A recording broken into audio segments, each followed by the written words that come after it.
to the courts, indoors. Electrifying sports talk from start to finish. You're going wire to wire. With Diesel and Cole Bryson. On the fan. It's the World Series, Cole. The energy is palpable right? in the upstate, right? Are you feeling anything with regards to the World Series? With regards to the World Series, our Tolos actually care? That's the big question I want to answer today, and I want to ask you today, and I want to ask you the Tolos 71307 keyword fan. With keyword we talk fan. a lot of college football. We talk a lot of college football. We talk a lot of NFL. We talk a lot of NFL on this show. And you guys never really call in. You guys and never really call baseball. in and want to talk baseball. It's the World Series. This is different. Right? This is baseball different. plus Right? This is baseball plus baseball. This is baseball squared, which would be baseball times. Let us know. 71307. Are you paying attention? Are you going to be paying attention? He's Cole Bryson. My name is Diesel. You're on location, Cole, at Spartanburg High. As the Burns Rebels going to be taking on the Spartans tonight, right? Yes, they are. And I love your sarcasm when you talk about the overwhelming Tolos who have voiced their opinions wanting to talk baseball, because ultimately you're right. This is Braves country. And we know if the Braves were in the World Series right now, it would be a much different story. But you're talking about two franchises, Diesel, that are nowhere near South Carolina. So it is surprising in a way, but also in a way it's not very surprising. Well, but that's not the narrative that Major League Baseball wants to push us right now, right? The ratings are way up for the World Series, for the Major League Baseball playoffs. The ratings for wild card series are up. The ratings for the division series, the championship series were way up. Now we've got the two most storied brands in baseball going at it. We've got the two biggest home run hitters in the game right now. Going at it. It seems as if Cole, our Tolos don't really care that much. Well, I understand it. And again, you and I are in sports radio. I'm going to be watching. Now, I'm not hanging on every single pitch like baseball guy out there is. But, Diesel, baseball is a very interesting sport where, like, it's kind of like NASCAR in a way, right? You've got the general consensus of people who kind of do this right here. They kind of keep their side eye, right? Their peripheral vision. They kind of keep their side eye on the sport. But you also have the group of people who are baseball guys, the ones that wake up in the morning and watch MLB Network, just like NASCAR. They have they want to live and breathe NASCAR. You have to love it or you have to hate it. And I think that's where those two sports have a lot of similarities. Now, with all that being said, I am interested in it. I think that the Dodgers and the 12 consecutive playoff appearances that they've had, Diesel, including the 11 division titles and going against now Aaron Judge and the other, you really are, in my opinion, getting the two best teams. So with all that being said, I'm 100% going to watch. Well, Cole, I know that as gambling is making its way into baseball, we're seeing a huge jump of people who probably otherwise wouldn't be paying tremendous attention. Right? There's people who are jumping in. There's people who are just jumping fans of gambling, who may just be fans of gambling, who enjoy the gambling aspect of it, and don't really care about the Yankees, don't really care about Aaron Judge, don't care about Aaron Judge versus Shohei Ohtani. But they're just in on this thing, Cole, to maybe play around and make a little scratch, right? There's college football games that you watch because you only watch because you put a little bit of scratch. And that's what I'm finding really interesting right now, Cole. Is we can try to parse words and break down this pitcher versus that pitcher. All we want to on the series. We're just kind of talking out of the side of our face. We're just guessing. We're just guessing how we think the series is going to go. And we've had a few conversations on it over the past few days. From the gambling aspect, there is a tremendous amount of money coming down in this World Series, especially on the World Series MVP race. So much, an overwhelming majority of the money is coming down for Shohei Ohtani to win the World Series. And I find that really fascinating, Cole, because remember how this season started. Remember how there was a scandal that was like that close to potentially ending Shohei's career in Major League Baseball. Remember there was like the threat that hung on the plausible deniability that a multimillionaire who can't speak English lets his buddy who relays questions from the media for him have access to his bank accounts and take tremendous sums of money away from this guy. It's a fair point. And by the way, just a real quick side note, Madcraft coming in with a little humor, Diesel. He says, y'all were mean to me for sharing my opinion on the show yesterday when we were talking about, Tua, right? He said, so I'm not going to tell y'all that there's a massive echo on Diesel. I believe I fixed it. Madcraft, let me know if that's better, if that sounds better on the stream. As Diesel says all the time, you Tolos can jump in the stream. We're live on Twitter, Facebook, and YouTube. Madcraft says, yeah, we are good. Now, Madcraft, appreciate the heck out of you. And you're allowed to share your opinion anytime, by the way. Anytime. But, Diesel, I agree with you on the gambling side. It is fascinating. The MVP race is fascinating as well. However, I want to go back to something Madcraft brought up last Friday that is interesting, and another reason gamblers and the general public, Diesel, will keep their eye on this series. Is there a possibility we could see Shohei Ohtani at some point this series back on the mound? We talked to Michael Duarte of NBCLA about that last week, and seeing that phenom on the mound in the World Series, you talk about must-watch TV, must-see TV, Diesel, that would be it. So there's a lot of aspects, including what you talked about. Yeah, it is, Cole, but here's where that would make me nervous. If I was a Dodgers fan, we know that when he's healthy and when he's in the zone, Shohei Ohtani is a really, really good pitcher. But Shohei hasn't been pitching all season long. He's been nursing that arm. He hasn't been on the mound. If I'm a Dodgers fan, I don't want Shohei Ohtani on the mound. I don't want to put, I know that it's a made-for-TV storyline, right? It's a made-for-movie story. It's a Hallmark storyline to have that guy suddenly come back out to the mound and throw a great game and win the World Series that way. But honestly, that's not really how this works, right? You don't really just walk in off the street and suddenly throw a great game in the World Series. So that would give me reason for concern. That would, potentially take him out for later games in the series if they threw him early. Yeah. If he were to injure his elbow and now all of a sudden he can't make throws just out in the field, I don't think that's a smart play if you're the Dodgers. And again, to be clear, I think Diesel, I don't think it's going to happen, by the way, but the only way I do think it would happen, Diesel, if it were like Game 6, Game 7, and they needed a couple of outs, right? You're already on the back end of the series. Again, I'm with you. I don't think he's going to – I know he's not going to start at all, and that's not exactly what I meant. I'm just saying at some point, if we were like – if the Dodgers had a chance to win this thing in 6 games, right, and all of a sudden the pressure's mounting, they need a few outs in the 7th or 8th inning, and all of a sudden Shohei comes in, and all he's got to throw is 3 outs, you've got to do it. You've got to – we would all be fixated on it. Just the incredible nature, and you're right, he hasn't pitched in a long time, so that's definitely a huge aspect. But I think the entire country, the world, would be fixated if he could come in maybe late in the series and just had a chance. Can you imagine if he – just picture this, Diesel. Shohei comes in, Game 7, Aaron Judge at the plate. They need 3 outs. Shohei comes in and gets 1, 2, 3. Bam, Dodgers win. I've got good. This would be like this would be like a cheesy sports movie from the 90s, right? This is Major League when they had Tom Berenger's character whose knees are blown out. Suddenly put down a bunt and run it out to first base.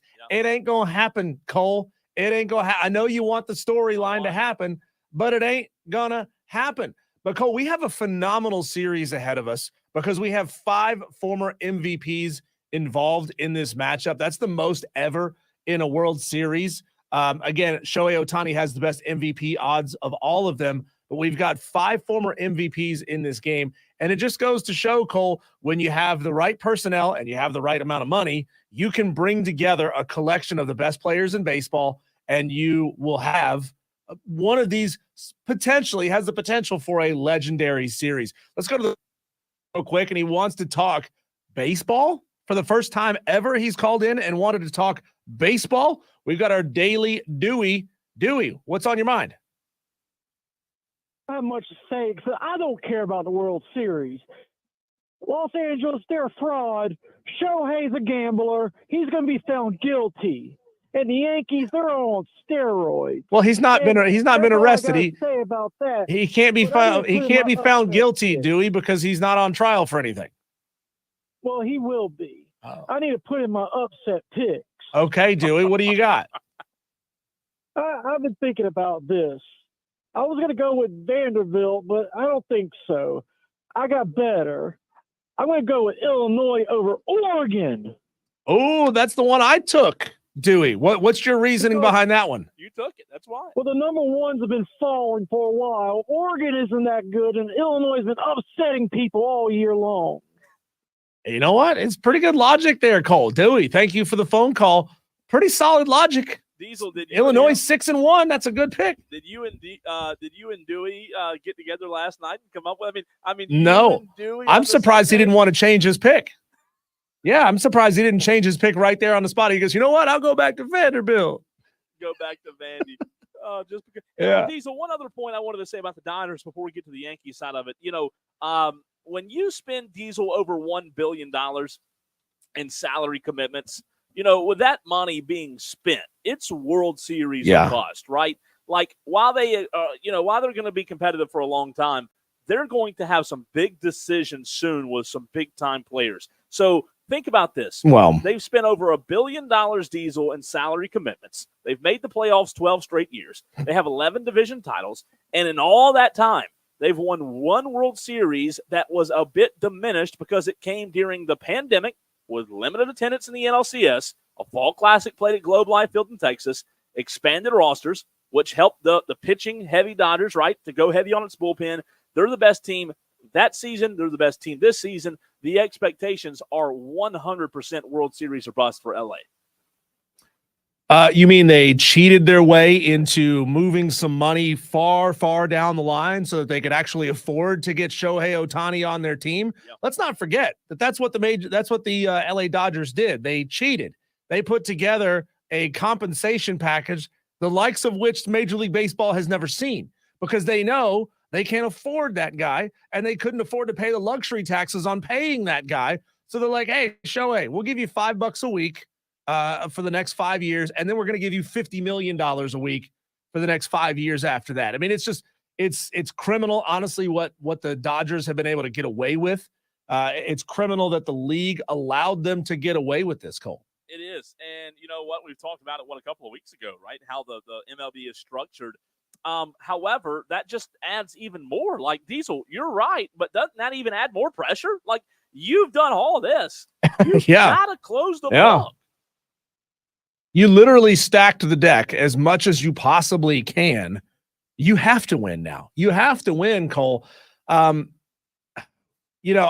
fascinated by the Aaron Judge, Shohei Ohtani battle, especially when it comes to who's gonna perform the best, who's ultimately going to be the MVP. I think Aaron Judge, honestly, Cole, has to do 25% more than Shohei Ohtani and win the series to stand a chance to win the MVP in this World Series, because Shohei Ohtani is the it story right now, right? It would be like having a singing competition judged by a bunch of 16-year-old girls, and it's Taylor Swift against everybody else, right? Somebody has to do something just so insanely over the top to stand a chance to beat this story, because Major League Baseball wants so badly to sports wash this Shohei Ohtani gambling story by saying, hey, he's not a bad guy. See, he hit 2 home runs in the World Series, and he's the World Series MVP.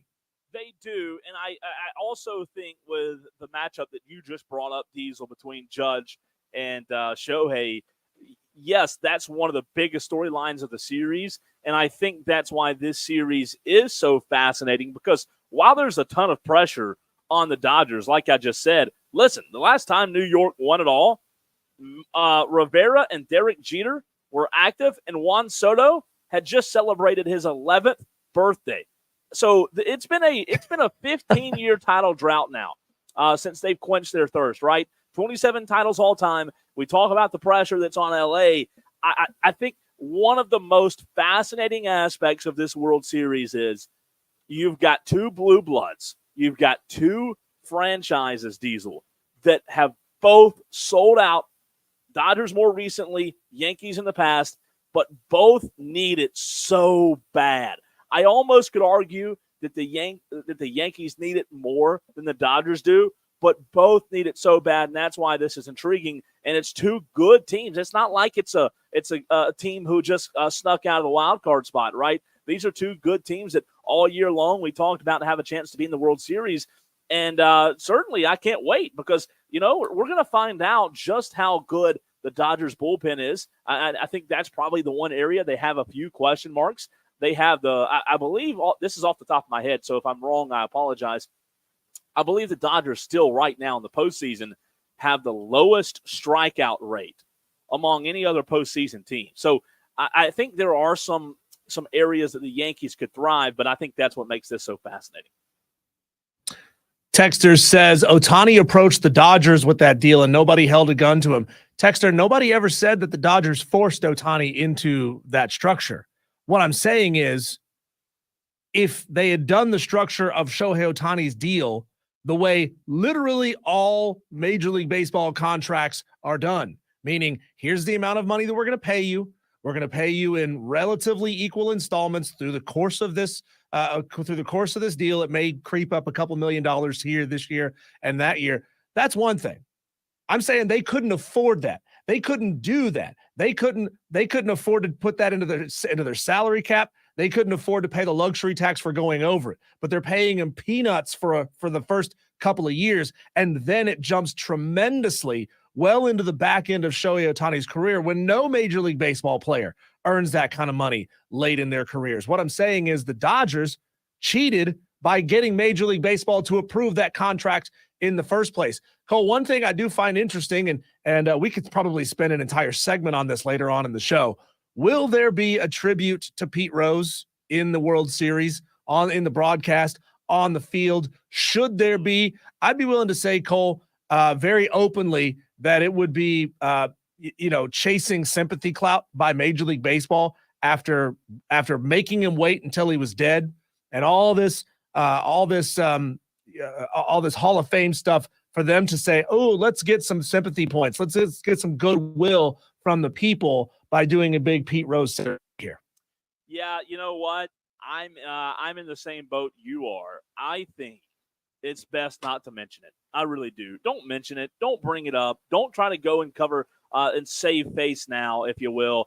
I'm not a fan of it. We talked about it. I was hoping they wouldn't ever induct him because he even said it. There was audio of Pete Rose himself talking about it. Look, if you're going to do it after I'm dead, what's the point, right? Do it while I'm alive. So, Diesel, I just think it's a slap in the face, to be honest with you.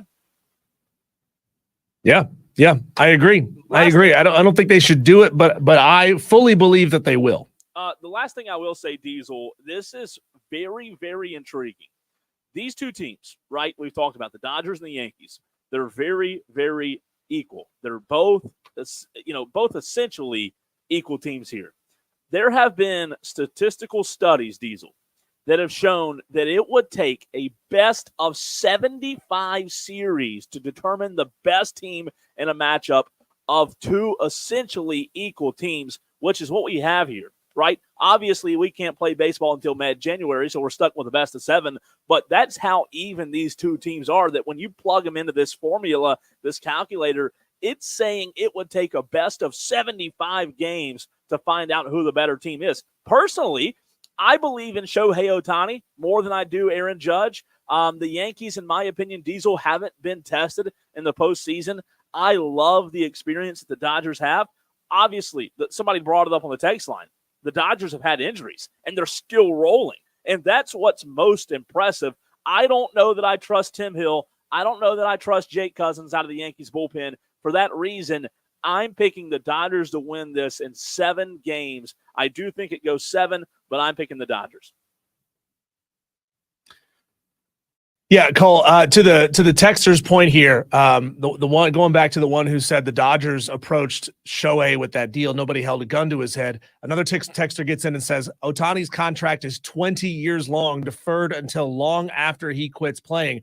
That's what we're talking about, texter. We're talking about this 10-year, $700 million contract with $680 million of it deferred for a decade. No star of his caliber makes $2 million a year. Not a single one. So you cannot tell me that deferring $680 of the $700 million they agreed to pay him is not cheating the salary cap. It is 100% cheating the salary cap. So number one, Shohei is a cheater and that he's gambling on baseball. You can't change my mind otherwise. You can't, Shohei, you can't hide behind this. Oh, we so sorry. Me no speak English. You can't hide behind that. I don't care. You 100% speak English. You listen to your coaches. You talk to your teammates. You can't hide behind this I don't speak English thing and then cheat with a contract like this. So for the first time in my life, Cole, for the first time in my life, I'm saying the words, let's go Yankees. Let's go Yankees. I'm going to say Yankees in 6. Your impression there killed me, by the way. Your impression was absolutely fantastic. Texter says, as a lifelong Yankees fan from the upstate and Atolo since day one, in parentheses, I was your first ever caller on Wire to Wire. I care about this World Series, LOL, and that is a Yankees fan there. CJ from Greer says it's crazy how many injuries the Dodgers have and still continue to win. That's right, CJ. You're exactly right. They have had huge injuries, but they're deep. They have experience, and that helps in the postseason. Diesel, in the very next segment, there was an atrocious, and I mean atrocious, missed face mask last night in a really good game. I stayed up. You texted me. We were talking about college football. I switched it over to NFL, and midway through the first quarter, watched the rest of that game because it was a close finish. But once again, officiating dictated the outcome of a game, and we'll also get into the most important games this weekend in the NFL. We'd love to hear from you, Tolos, as well. 71307. Start your text with the word fans.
Text 71307. Keyword fan. And connect with Diesel and Cole Bryson on Wire to Wire. This is the Fan Upstate. Nothing like a Friday edition of Wire to Wire. I am Cole Bryson. He's Diesel. He's back in the Ingalls Market studio. I am live at Spartanburg High School in the press box, getting you ready for Burns Spartanburg tonight. A big region game. The pregame show will begin at 7 p.m. But Diesel, man, I'm telling you, we're going to get to some other games in the NFL this weekend. But last night, you and I were texting back and forth about some college games. I flipped it over to the NFL game, I think midway through the first quarter. And let me just start with this. I believe of the games that I've watched, again, the games I've watched this season, I believe the Vikings-Rams last night was the best game I've watched all 2024. It was really good. The Vikings obviously started out hot, didn't score another touchdown after the first quarter. And the Rams, man, how different were they last night with one of their best receivers back. However, I don't know if you've seen it or not, but a face mask, Diesel, that did not get called late in the game. And the Vikings were down by 8. And, man, they ended up getting a safety. It was a horrible call that resulted in 2 points, literally drugged down by his face mask in the end zone for a safety, 2 points, no flag. What is the NFL? How do we not see this?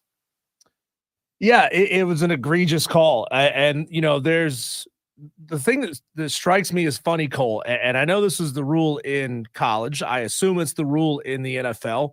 Apologies for not knowing literally every single rule in the NFL, but I would assume that all scoring plays are reviewed as they are in college. That's a scoring play. That's 2 points, you know, obviously for the Rams. So why can they not go back and review that and change the call? If you could go back and review it and change the call whether or not the ball got into the end zone on a scoring play, why can you not review if there was a penalty on the play that caused the score to happen? So sections 3 and 4, Diesel, of Rule 15 in the NFL rulebook remove the official's ability to fix this call. Despite years of proposals to make these penalties reviewable, several times by the Rams, by the way, if you remember what happened between the Rams and the Saints, a face mask call could not be reviewed ever, even if a play, Diesel's already under review. Again, this comes from Section 3 and 4 from Rule 15. They tried to have proposals out there. It shouldn't be this way. The NFL's history of instant replay is very, very frustrating, but you cannot challenge a missed face mask call in the NFL. And this is not the first time this has happened. This has happened in other games. And I'm telling you, man, I don't understand why, if we're going to have replay, if we're going to allow things to be called whether correctly or incorrectly and then reversed, how can we not go back? I don't understand it. It is literally a rule that you can't do it. Let's fix the rule. Yeah, Cole, it comes down to a very, very simple premise that the NFL hasn't figured out, that college football hasn't figured out. Do we want it to be right or not? Do we want to get the call right every time or not? Yep. And it's frustrating. It's head scratching. Why are some plays reviewable? Other plays are not. Why can we do this on this down, but not on that down? It just makes you go, so it makes you put your hands up. You know, that's not to say that it would have changed the outcome of the game ultimately, because the Vikings were down 8 at that point and they were backed up all the way against their own end zone. But still, it removed their chance, Cole. It removed their chance to go down and potentially tie this football game. So most penalty calls, Diesel, are not reviewable under NFL rules, including face mask calls. The officials can review the safety since it's a scoring play. Okay, you asked about that. They can review the safety itself, but they can't overturn a non-penalty within the play. The umpire that had the view, the look right now, he did own up to missing the face mask call after last night's game. Trey Blake, the umpire, admitted to not seeing Rams linebacker Byron Young grab Darnold's face mask with 1:46 remaining in regulation that gave them a 10-point lead. He said exactly, or directly rather, and I quote, "The quarterback was facing the opposite direction from me, So I did not have a good look at it, Blake said. I did not have a look, and I did not see the face mask being pulled, obviously. So I'm going to defend Trey Blake here. I understand that based on where you're standing, you cannot see everything, right? Sure. You may not have the best view. And guess what, Diesel? If my fingers are here and the face mask's pulled, Trey Blake might not be able to see it. But that's why we have freaking replay. That's what it's for. We've got 100 cameras on this field. Why can't we go back and review something like that? Why can't we go back and check, especially when it's blatantly obvious? You know, if there's the subjectivity of what's a hold, what's not a hold, sometimes, not all the times, but sometimes, that's fine if you don't want to go back and essentially adjudicate every single play after it happens, because it would turn a game into a 10-hour-long affair. We would never get out of there, Cole. But when it's a scoring play like that, or when it happens within the final 2 minutes of a half, that's totally fine to go back and re-adjudicate these things and get them right. And it should be that simple, right? The goal, like, here's what, again, we're going to move off of this because there's some big games this weekend. But Diesel, like, when you're the NFL, the goal is to get it right. Just what you said, right? That's the goal. So if that's the goal, let's do everything we can to make sure that goal happens. Texter says maybe the ref could see Sam Darnold do a 520 from one-handed tackle and figure it out from 10 feet away. And again, Texter from the 419, I'm with you. His head turned. His head snapped. It should be pretty easy, but for whatever reason, I don't know. You know, we see it in basketball. Officials can be guilty of ball watching. I don't know where he was watching last night. Blake, whatever the guy's name was, umpire Blake is what we'll call him. But it's embarrassing. Not so much for me. Diesel, it's not that I'm embarrassed with him as much I am the NFL in terms of, hey, mistakes are going to happen. You have humans officiating your game. There are going to be mistakes, but you mentioned it, all these thousands of dollars and millions of dollars of cameras. Maybe we should use a camera that's sitting up there, Joe. Use the freaking thing. Let's get it right. Yeah, that's all I'm saying. What's wrong with having, Cole, a literal eye in the sky referee? Yeah. I mean, there's a league office that looks over plays and watches all these things. So why can we not have an eye in the sky referee who is literally just watching over everything to see if there's big calls that are missed? And again, I don't want to slow this thing down to the point where it takes hours to play a football game. Sure. More hours than it already takes. But Cole, there should be, like we saw in the Oregon game a few weeks ago, a tweak to the rule, an interpretation of the rule, that if there's a play that's not reviewable, or an element of a play that's not reviewable, but it's blatantly obvious that it just happened, it should be able to be reviewed within the final 2 minutes of a quarter or a half. You would think. Brian on the YouTube stream, he checks in, says, happy Friday, Tolos, and to the upstate, go Greenwood Eagles, beat easily. So, Brian, we'll do a little high school football later in the program. We'll come to you. We'll do a little high school football conversation for you and your other high school football fans. I love it. I know you do as well. Diesel, the biggest games this weekend in the NFL. The first one, everybody's talking about it, the Panthers and the Broncos. It's the biggest game, right? Right? Yeah, let's tune in and watch this. First 1 to 9 wins the game. How about that? First 1 to 9. If you can make 4 field goals in the same game, you're declared the winner. It's bad but true. We have to mention it because they're the Panthers. We covered the Panthers and talk about Denver's favored, Diesel, by 10.5 points, which is a lot of points in the NFL. Yeah. 10.5 points. And I'm looking right now, there is only one other game this weekend where the point spread is that high. It's an 11-point spread in favor of Detroit over Tennessee, who's 1-5. But no, I say that tongue in cheek. I'm kidding. The Panthers game's not big. Bryce Young, however, Diesel, to my point about us covering the team, it is intriguing because we're going to be able to see if Bryce can carry over what he's done in practice to the actual game on Sunday. Yeah, that's what we heard from David Newton yesterday, is that he's made strides since being benched. Now, it's possible, that being benched is the best thing for Bryce Young, and having a couple of weeks where he can take the pressure off of himself and go and learn without the pressure of I've got to do this, and this in this weekend's game, or I'm going to be a failure again, and people are going to keep talking about me getting benched. Look, I mean, maybe taking some time, which, by the way, should be how they handle all rookie quarterbacks. They shouldn't be starting. Taking some time to learn the system, because let's be real, this is a whole new system for him. He's only 7-8 weeks into knowing this system. It's completely different from what they were doing last year. It's like his rookie season all over again. It's okay to take a little time away and figure things out. Do I all of a sudden believe that Bryce Young is going to sling the ball all over the field? No. Do I all of a sudden believe that he's going to grow 6 inches and actually be able to see his receivers over these maulers on the defensive line? No.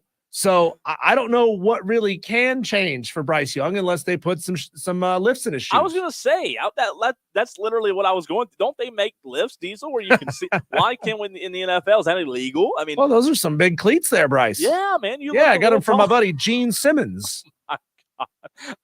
Diesel, Eagles Bengals on Sunday, 1:00, a pretty big one. You talk about needed games. Cincinnati, man, if they want to get this season back on track, they need it. Joe Burrow, none of us are doubting his ability. He's thrown for almost 1,800 yards, 14 touchdowns, two interceptions. He's had a good year. However, the team around him has not been good. They've been better as of late, but they're 3-4 in the season. Diesel, they're 0-3 at home. They're hosting a 4-2 Eagles team, and Cincinnati's favored by 2.5 because of home field advantage. So basically, according to Vegas, this is a pick'em game. However, when you have Philadelphia coming into town, I don't know that I would expect Vegas to disrespect Philadelphia by saying it's almost a pick'em against a 3-4 team and a team who's over at home. But this is a huge, huge game. The Bengals and Joe Burrow need this one bad. Yeah, it feels like we're heading towards the conversation of Joe Burrow just isn't the same as he was before his injuries, right? And sort of moving him into the category of a almost was great, kind of, kind of like, oh gosh, I'm blanking on his name now. Played for the Colts out of Stanford. Help me out here for a second. Luck. Andrew Luck, yeah. We may be heading towards into the Andrew Luck conversation, like had all the potential in the world. And Joe Burrow was fantastic for his first couple of seasons. And then he got hurt. And then it just sort of started to slide from there. He could be a serviceable, decent quarterback, but he may not ever be that great Joe Burrow again. Man, I hope not. I hope, and I hear you. I just hope that doesn't happen because he's so fun to watch, right? The Packers, who are rolling, they're 5-2. They're on the road in Jacksonville. Jacksonville coming home from a London trip where they did get a win, looked good against the Patriots. The Jaguars are also in that same category that I put the Bengals in, and they need it. This is a needed game for Jacksonville against a very good Jordan Love-led team. So I'd keep an eye on that one. Diesel, I also like the Colts and the Texans. Look, the Colts are kind of quietly, they're 4-3. I know they're not the best team, but the game that I really do believe might be the best, 4:05, 5-2 Bills versus the 4-3 Seahawks. Buffalo's favored on the road by 3 points. Obviously, we'll talk about Bears Commanders, if Jaden Daniels were playing. We don't know as of right now. And then Cowboys 49ers, who cares? They suck. But the Bills Seahawks, for someone out there who let's say they're a casual NFL fan and only gets to choose one game, Diesel, I'd say this is the game you choose. Bills Seahawks at 4:05 in Seattle. Should be a pretty good one. Cole, what are the odds that next week we're going to be talking about Jerry Jones? Oh God, undressing some poor defenseless radio hosts who are just there to ask questions like, "Hey Jerry, why do we suck so bad? You're the GM. You're the one making all the decisions, and it's a cumulative effect of all these decisions you've been making since the offseason, and we're here now." Well, guys, you keep asking me these kind of questions. I'll find somebody who asks me easier questions. Oh, like what are the chances that we get there with the 49ers, potentially demolishing these Cowboys?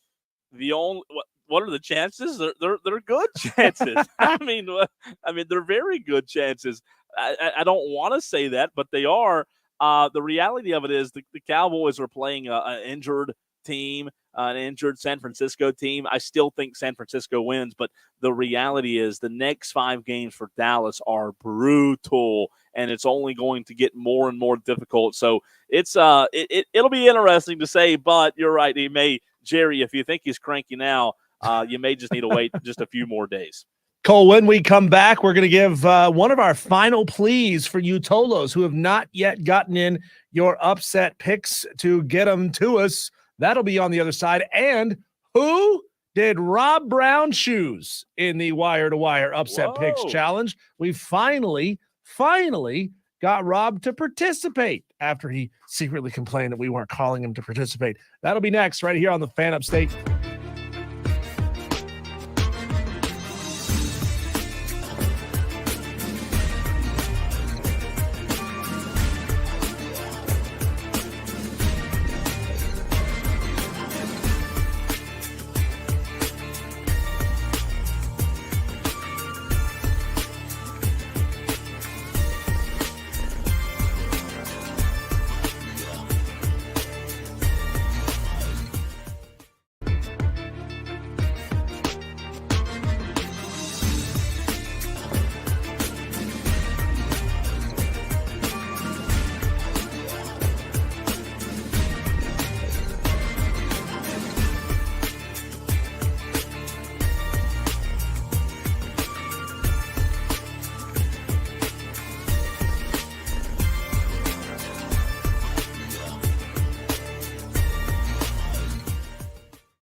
Sport. Sound off now at 844-FAN-PHONE. This is Wire to Wire with Diesel and Cole Bryson on the Fan Upstate. We are coming down to the wire, Tolos. You've got just about 3 hours and 13 minutes left to get us your upset picks for week 9 in the Wire to Wire Upset Picks Challenge, brought to you by Ingles.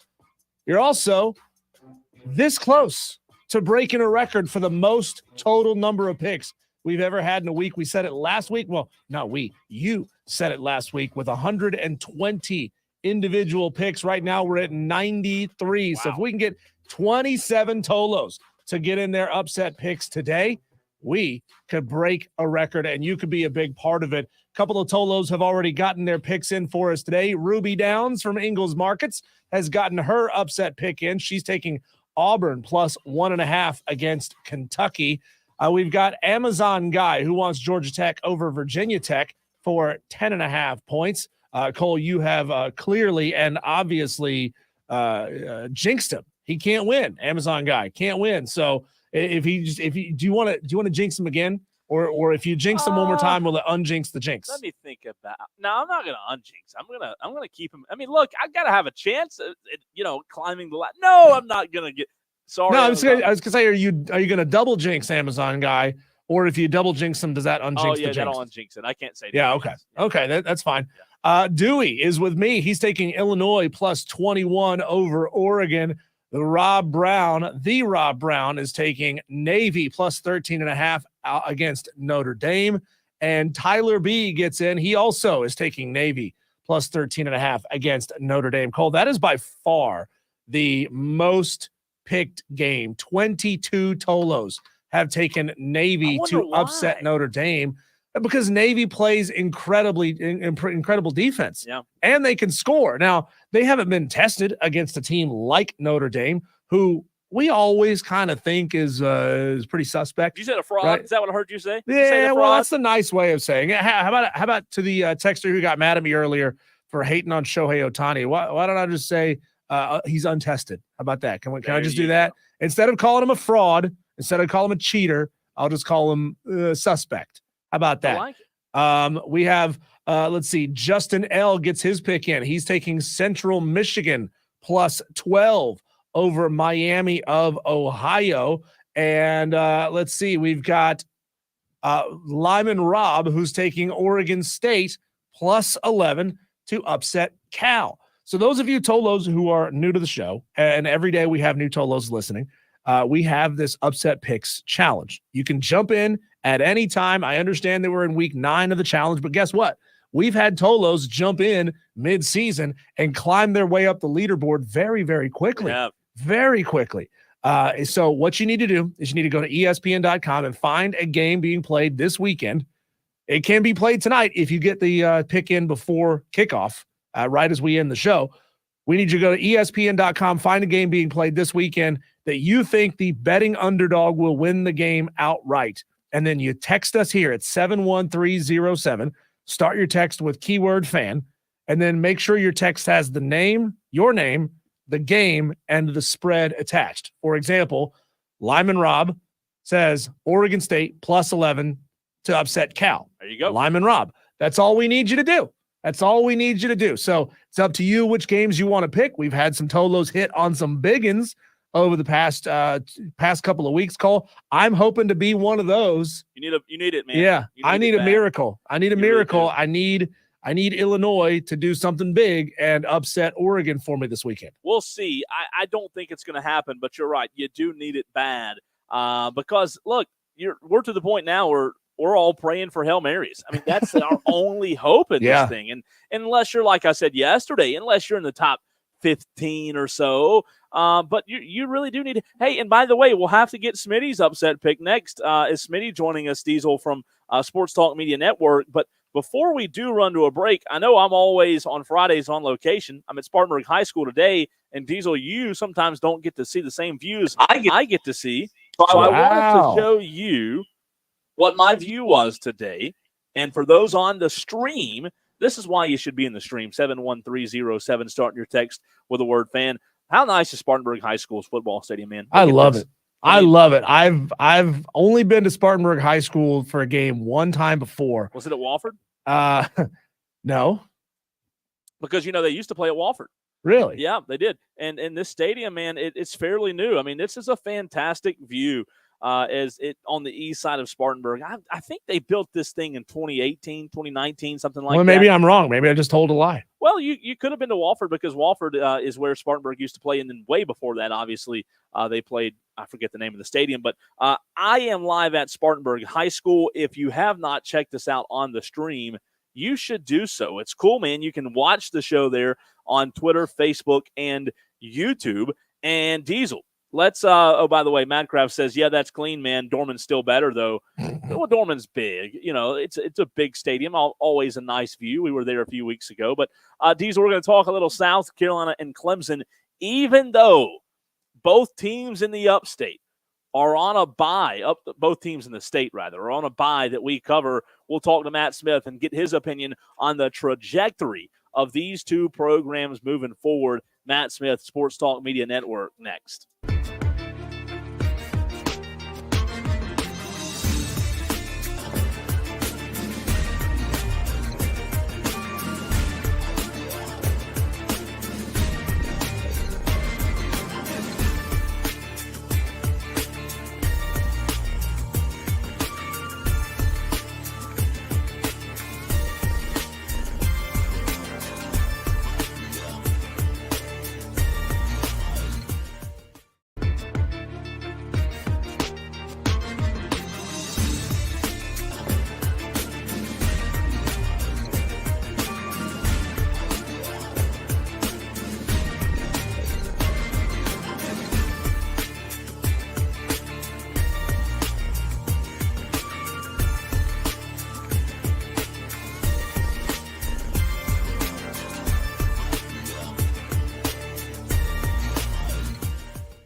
fields to the courts, and the gridiron to the tracks. Electrifying sports talk from start to finish. You're going wire to wire With Diesel and Cole Bryson. on the Fan Upstate. It is a Tolo Friday, Tolo. So good to be with you. We're going to talk South Carolina and Clemson despite them being on a bye week. Diesel is back in the Ingalls Market Studios. I'm at Spartanburg High School, where we will have Spartanburg and Burns tonight. Pregame show at 7 p.m. with myself and Lane Fowler. Again, that's coming up 3 hours from now right here on the Fan Upstate. And speaking of right now on the Fan Upstate, we bring in our weekly Friday guest during football season of Sports Talk Media Network, Matt Smith, Smitty, as we know him. And look, man, we're going to get to Clemson. We're going to get to South Carolina, but I'm sure you're doing jumping jacks. You've got your Dodgers jersey on that you probably bought for $4.5 million because of the $1 billion payroll. You, Smitty, a Dodgers fan, the World Series begins today. How you feeling, man? Well, I do feel great that the Dodgers are a part of the World Series again. And, it is true that Magic Johnson calls me personally to have us all chip in. Like they call and they cry. We'll never get Yamamoto if you don't put it in. Like, all right, let's see what I can do. I'll cash in my mother's retirement. We'll send it to you and we'll make it work. Don't worry, we'll make it work because they do have a hefty payroll. Although I believe this year they were third in Major League Baseball in payroll, which just goes to show you how out of control it's got. I think the Mets were first this year. See ya, boys. Smitty, now last week, I know I kind of built you up or 2 weeks ago, I built you up in a way that you thought you were going to be the 100th pick on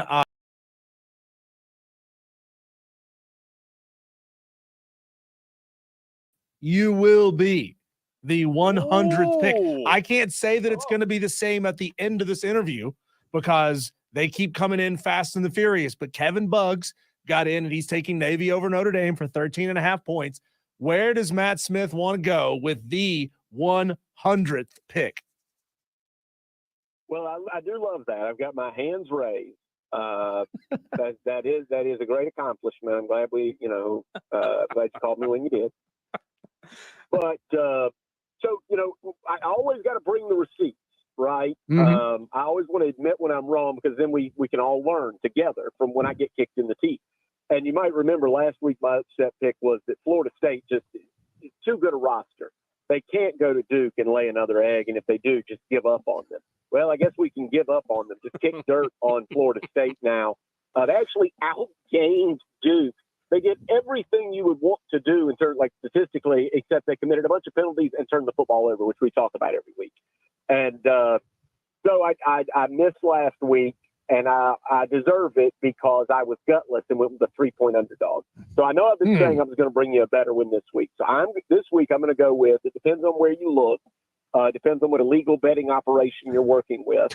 But whether you get 6.5 or 7 points. But this week, I'm saying Mississippi State pulls the upset over Arkansas, clanger. Mississippi State gets its first FBS victory or Power 4 victory, whatever. They haven't beaten anybody worth anything this year. And they're 2 weeks in a row, their backup quarterback, Van Buren, who took over for their injured quarterback, Chapin, has thrown 3 touchdowns. I think he's getting more comfortable with the offense. He can't help with Mississippi State's defense, but I also think Arkansas is a little bit overrated. So I think I've got a team that hasn't quit in Mississippi State at home as an underdog against a team that's a little bit over its skis. I don't think Arkansas is quite as good, not as explosive as some of their scoring is suggested. I think they've gotten a few good breaks this year to get to where they are. So I think these are two teams pretty much on an even level. And I got Mississippi State at home, so give me the Dogs. Smitty, Matt Smith, Sports Talk Media Network, joining us. We know, Smitty, both teams that we cover, that we talk to you about, are on a bye this week. So when you look at what's passed this week, and besides the domestic violence cases that will increase in Columbia because they're off and they don't have anything to do in Columbia, but looking down the stretch, Smitty, looking down the stretch for these two teams, which of the two, if you had to choose one, do you feel like have a more important final few laps remaining? Well, I think, South Carolina is a fascinating study, obviously, because they have nothing but toss-up, except for the Wofford game. All due respect to our Spartanburg audience. Everything else is a toss-up. South Carolina, at Vandy is not a gimme with Diego Pava at quarterback. That's a team playing good football. I don't know if they get a win this week. They've got Texas. I don't think they can kill another giant, but Godspeed. Good luck to them. That's not even a gimme. Texas A&M, toss-up. Mizzou, if healthy, they're not healthy this week. If they get healthy, toss-up. Even the Clemson game, I know you said a couple of weeks ago all the Clemson fans were very confident in still in that game, but I think everybody saw last week just how devastating South Carolina's pass rush can be. And hey, Pitt looks pretty good. So Clemson has some potential landmines ahead. They have an explosive offense to face in Louisville coming up in 2 weeks, a game I'll be covering up there at Death Valley. And they got the trip to Pitt. And Pitt, they just made Syracuse. They ragdolled Syracuse by forcing four, maybe 5 turnovers. I think it was like 4 pick sixes. So that's a defense that can turn a game on its head. So I don't know about which games are more important coming up. I know that South Carolina fans know they're out of the conference race, but every game is so big, live and die with the way their schedule is. Razor thin margin between finishing 6-6 and finishing 8-4. I mean, that's just a couple of bounces of the ball. That's a missed kick. So those are very important. Clemson just has to be good enough to get to the ACC championship. Nothing else matters with our current format. And I think they're going to do it. So I tend to think South Carolina has more gut check games, more coin flip games coming up. But, I wouldn't bet the farm that Clemson doesn't have a tough time against Louisville or Pitt, one of the two. Matt Smith, Sports Talk Media Network, joining us here on the Fan Upstate. Smitty, how can Dowell Loggins save his job? I mean, coming off of a bye, which we know what happened the last time they came off of a bye, they laid a big fat egg. If anything even remotely like that happens again next week against Texas A&M, man, that makes it really, really hard, I think, for Shane Beamer to bring Dowell Loggins back. What do you need to see? If you were Shane, if you were Ray Tanner, what would you need to see out of Dowell in the remaining couple of weeks of this season to say that's still the guy that we have faith in going forward? Well, it's interesting you bring up Ray Tanner because he won't be the athletic that's true. director much longer. And we don't know how many big moves he would want to force, go to the office and force Shane Beamer to make. I told you a couple of weeks ago, I'm not a huge Dowell Loggins fan, but that was a great performance offensively 2 weeks ago. And then the defense, they wrecked shop against Oklahoma. And I would say, look, Dowell Loggins, maybe he improves. What would you need to see to give some credit to Dowell Loggins?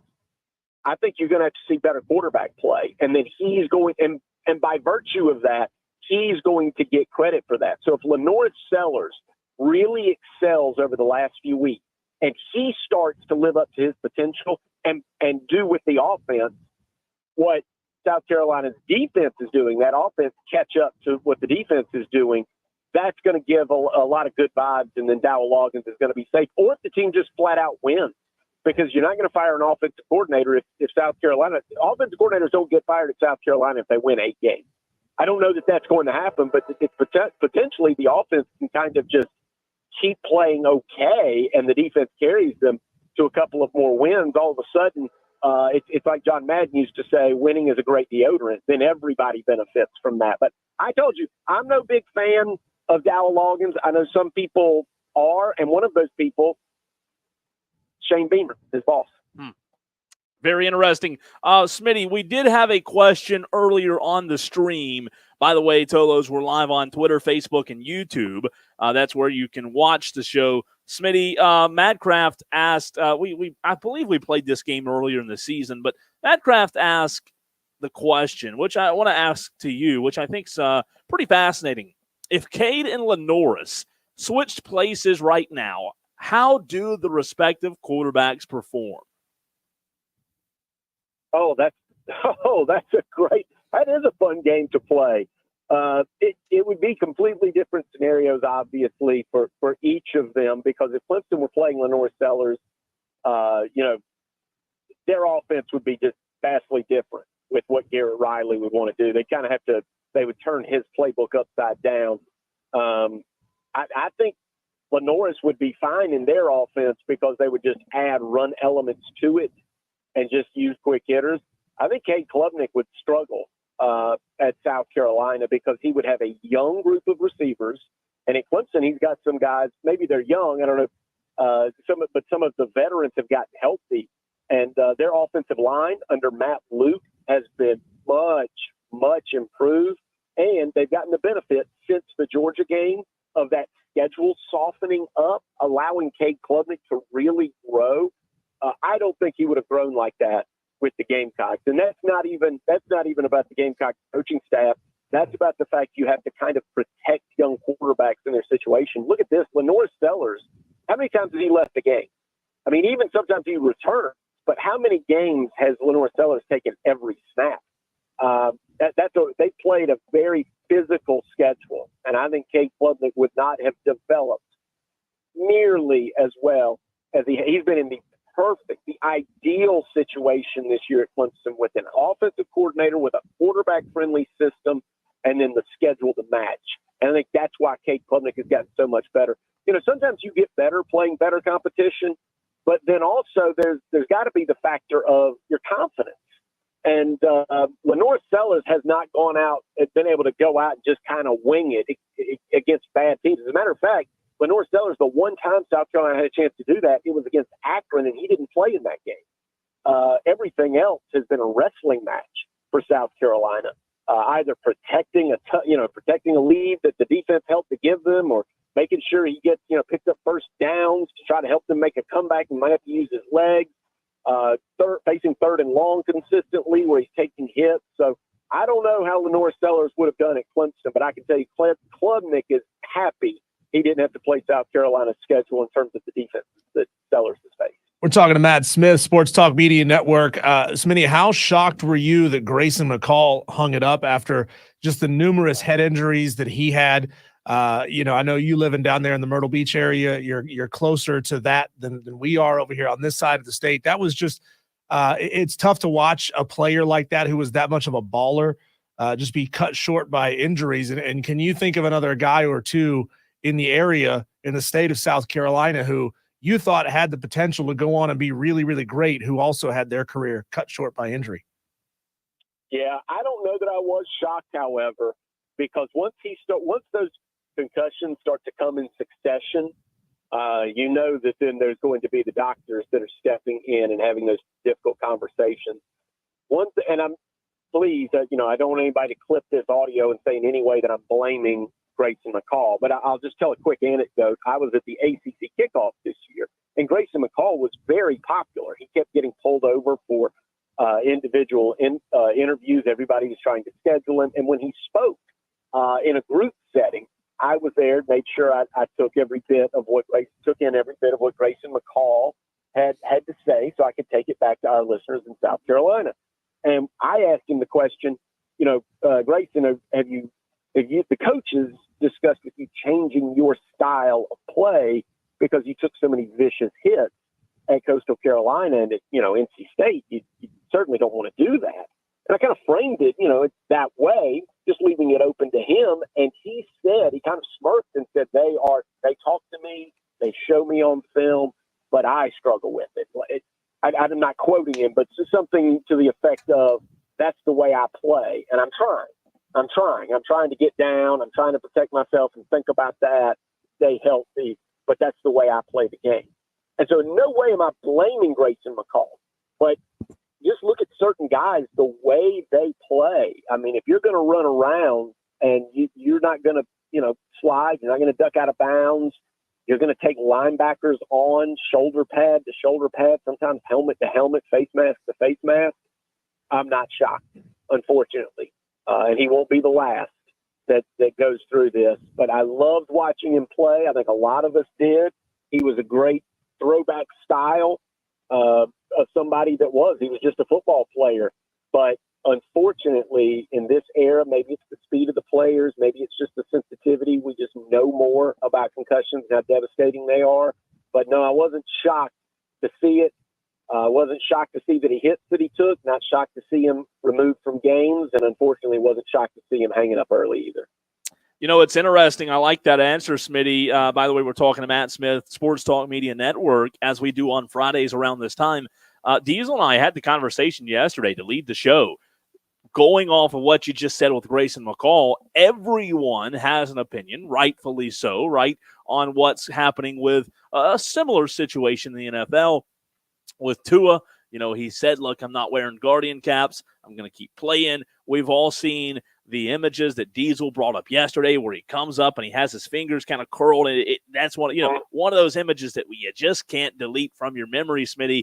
And when you look at that scenario, that example with Tua, because we had some strong opinions yesterday, do you feel as if he should take the same approach that Grayson McCall took? I think you have to make this decision for yourself. I think it has to be something that you take inventory with your family and with your doctors. Cut the team doctors out of it for a while, because you know what, the Dolphins team doctors, I know I'm not saying anything negative about them, but just remember Tua Tagovailoa, if you were playing for the Tampa Bay Buccaneers, it'd be those doctors. So your team is only your team for a short amount of time. You've got to take inventory with your family. You've got to go back with your family and whoever you trust in your life, and then take all of the information. And unfortunately, we know so little about these things. Even the doctors will tell you that they're still learning so much about the concussion and the post-concussion syndrome that you face later in life, and what happened to Jim McMahon or Brett Favre or many others, and what the long-term implications of this can be. You have to also guess, okay, here are the facts, but then what's on the horizon? What might they learn about this? And do I need to protect myself? And unfortunately, here's the real problem. I'm now 46 years old, but I can remember being 25 years old. We thought we were invincible. I wasn't a professional athlete, and I thought I was invincible. I can only imagine what Tua feels going out there, and making millions of dollars, and they're coming at him with shoe contracts. You think this is your life, and you're invincible. And unfortunately, we've learned now through Steve Young and Troy Aikman and many, many others, you're not. That this can cut your life short. It can affect your life later on. I'm not going to, you said everybody has an opinion. I'm not going to log one because I don't know. But I know this, like Diesel said about those images of Tua Tagovailoa, they scare the heck out of me. That doesn't look right. That doesn't look normal to me. That scares the bejesus out of me to see. That does not look normal when your fingers curl up and you're laying on the ground in a helpless fetal position on an NFL field. That doesn't look right to me. But I'm not going to go so far as to say he should retire or anything like that. But you know what?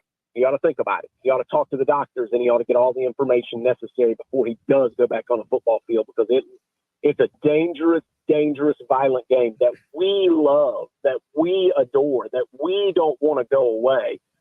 That's the big term. That's long term. That's big picture. But small picture, if he were a friend of mine, I'd be scared for him. He is Matt Smith, Sports Talk Media Network. Look them up on social media, on Twitter at Sports Talk SC. Matt, as always, we appreciate your time. I wish we had some more Clemson and South Carolina to talk about this week, but it's like the last big deep breath before the plunge of the last couple of weeks. It's going to get fast and furious here in the next couple of weeks. It's been a pleasure, my friend. Always good to talk to you guys. Look, I've got to call Socastee Conway coming up. I know Cole's got a big one, Burns and Spartan High, which is a rivalry. So have fun with that. And if you guys want to call me off air and talk for an hour about Dodgers Yankees, feel free to do it. Thanks, Mitty. We appreciate you, Matt. Have yourself a great afternoon. We appreciate his time each and every week. What a great guest, Cole. Absolutely fantastic, man. He's a Dodgers guy. I've known Smitty for a long time, and I know that he's excited about their opportunity We talked about it. We led the show with it, Diesel. But you said it. People aren't in the upstate, people in the South, in our area, they're not climbing ladders to see the World Series, right? They're not trying to get on parking garages to be able to see this magnificent event. However, to a lot of people, this is monstrous in terms of the size of it. So because of that, guess what? I'll pay attention. Obviously, you and I have a sports show. We'll follow it. We'll watch, and we'll see who wins. I might put a little cheese on it. Well, Cole, that's different from the way we used to consume baseball. You know, when baseball was the it sport, you were watching the World Series no matter who you pulled for. Yep. You know, just like now you watch. I mean, could you fathom not watching the Super Bowl because your team wasn't in it? And that's how the landscape has changed in American sports over the past 30, 40 years or so. And the NFL has just taken over and has become king. But hey, that's the way it goes, man. Empires rise, empires fall. When we come back, Cole, we've talked about some games this weekend that feel like everything is on the line. Well, let's look around the teams that are sitting in that college football playoff picture right now and dream up some scenarios here. Who's on the bubble? Who very well could lose their chance to be in the college football playoff with a loss this weekend? That's coming up next. 97.7 FM in Greenville, 97.1 FM in Spartanburg, and everywhere you are on the free Odyssey app.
We are rapidly approaching elimination season in college football, right? Like we're down to the point, Cole, where losses start to really affect a team's ability to make that 12-team college football playoff. There's teams that are sitting right outside that number 15 to 16 spot who know we're going to drop another game down the stretch and we're not getting in. The question, though, is for the teams who are sitting in that top 15 or so, are there any teams that we think could play themselves out of playoff contention this weekend? That's what I want to talk about with you in this segment. That's what I want you to talk to me about. 71307, start your text with keyword fan. Tell me who you think is really on, well, the team hot seat and has a chance to really mess up their chances to be in the college football playoff this weekend. I want to start with the whole division of this game. 4 or 5 conferences that only get one spot. I think Boise State can definitely endanger their playoff chances this weekend, especially with Navy and UNLV sitting right behind them, nipping at their heels. The only definite way to get in to the college football playoff, if you're a G5 team, is to go and win your conference championship game.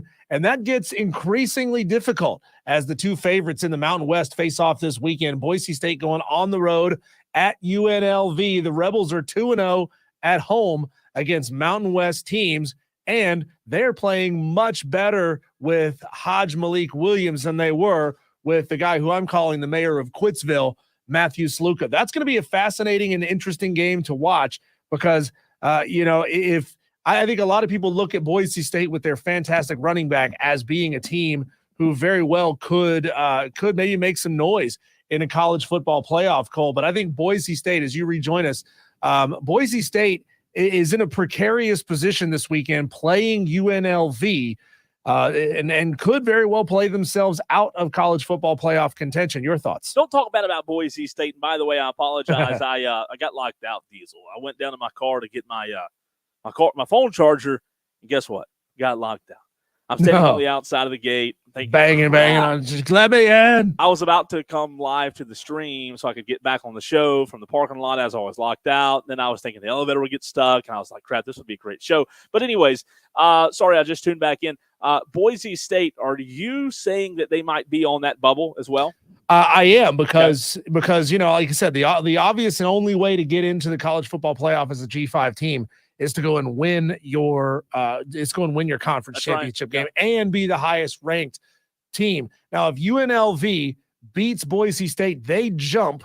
Both of these teams could make it into their Mountain West Conference championship game. That remains to be seen as we get down the stretch here, Cole. But I think that puts Boise State in a tough spot. No, it does. UNLV is a good team. Look, I'll say this. I agree with you. If they are on the outside looking in, it will be because of this game, in my opinion. They're 5-1, Diesel, 2-0 in the Mountain West. UNLV is a good football team. Yeah. So when you talk about the pressure, and this is something that we haven't talked about a lot, you talk about the pressure of these G5 teams, Diesel, like the Boise States, like the Liberty, who we all know Liberty won't be highly ranked after what happened just a few nights ago. But the pressure for Boise State is real, right? I mean, they're only favored by 4 points on the road tonight at 10:30, Diesel, against UNLV, which, by the way, should be a really good football team. It really should. So I'm with you. I think they're in an interesting spot. They can't afford to lose. I don't know, however, Diesel, if I like that or not. Like, to me, and again, not to get on a tangent here and go down a rabbit trail, but to me, it seems incredibly difficult if those G5 teams are very, very competitive at the top. It seems incredibly difficult to get in if you're one of those teams and you're not, you're not the highest ranked team. Yeah, it's it's the format that we have, and it's better at least to have some access to the college football playoff than have no access at all. Yeah. I mean, for most teams, you can look at your schedule and you look at your roster and you say, I think we have a chance, a legitimate chance to go make the college football playoff. Like, first of all, you got to win all of your regular season games. You probably have to upset a Power 5 along the way to ensure that you are that you have a chance to make it, because there's a good chance the other G5s, elite G5s all over the country, they're going to perform very, very well, or even maybe upset those teams as well. So, I mean, think about this for a second. If Memphis had been who we thought they were going to be, and they beat Florida State, who Florida State not great this year, obviously, no. but they certainly are loaded with 4- and 5-star talent all over the field. If Memphis beats Florida State like they did, and Boise State lost to Oregon, maybe that's where it comes down at the end of the season, and you say, well, Boise State lost a conference game and they lost to Oregon, but Memphis beat Florida State. And so it's one of those things. It's what the college football playoff committee argues when they're trying to decide, all right, which one of these champions is actually the better team. And I'll tell you what, man, when we talk about the teams, or the committee rather, that are having the conversation, I don't know. I'm not a fly on the wall in that conversation, Diesel, but I'll tell you this, I'd love to be, and for that reason, because I hope I'm wrong here. But when you talk about committee and the responsibility, now that the playoff is expanded, it seems, Diesel, as if the playoff committee's responsibility might be a little easier now. And again, I know you still have to get the 12 teams in that deserve to be there, but if they do a lazy job and all we're going to do is put the 4 conference champion winners in the front 4, the losers in the next 4, and then you only have 4 spots really to really dict. One of them's a G5 you got 3 team. So you've got 3 at large. I mean, come on, what a crap. So my point is, when you talk about the G5s, that might be, and I know from a national media perspective, it may not be the biggest storyline, but that might be, Diesel, inside those rooms. That might be the biggest talked about debate when it all comes down to the season, if a UNLV were to beat a Boise State tonight. Yeah, that's a very interesting point. We got a couple of really interesting texts. Fred S. says, I think if Florida loses this weekend, their playoff chances are shot. You think? You think, Fred S? And then we have a texter here who says, I think the loser of LSU Texas A&M is in danger. That's an interesting one, texter, and I definitely want to get to that after we go to the phone lines and we bring on Harold, who's found the show all over again. Harold, we appreciate your phone call. What's on your mind today?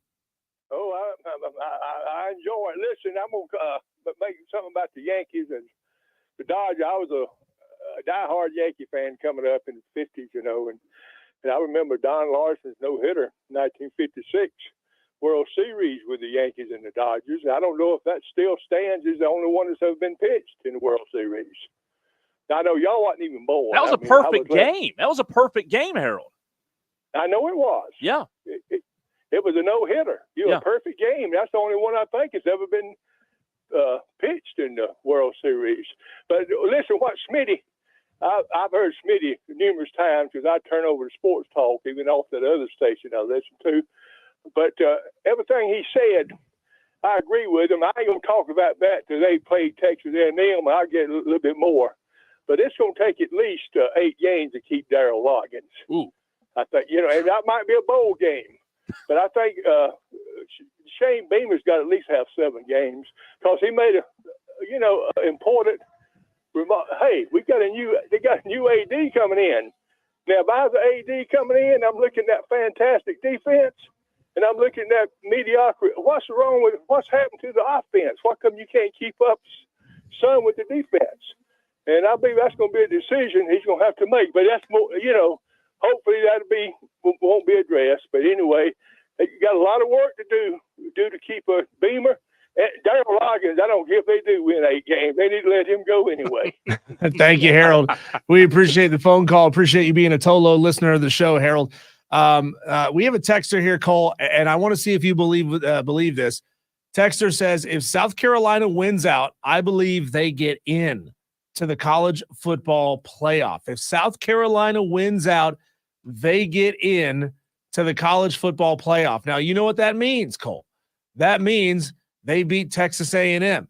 That means that they have beaten a top 10 Clemson, who will probably still be a top 10 Clemson at that point because, well, they don't really play anybody down the stretch. And then that means you've beaten Missouri as well. I think this is a Vanderbilt team that's top 25 as well.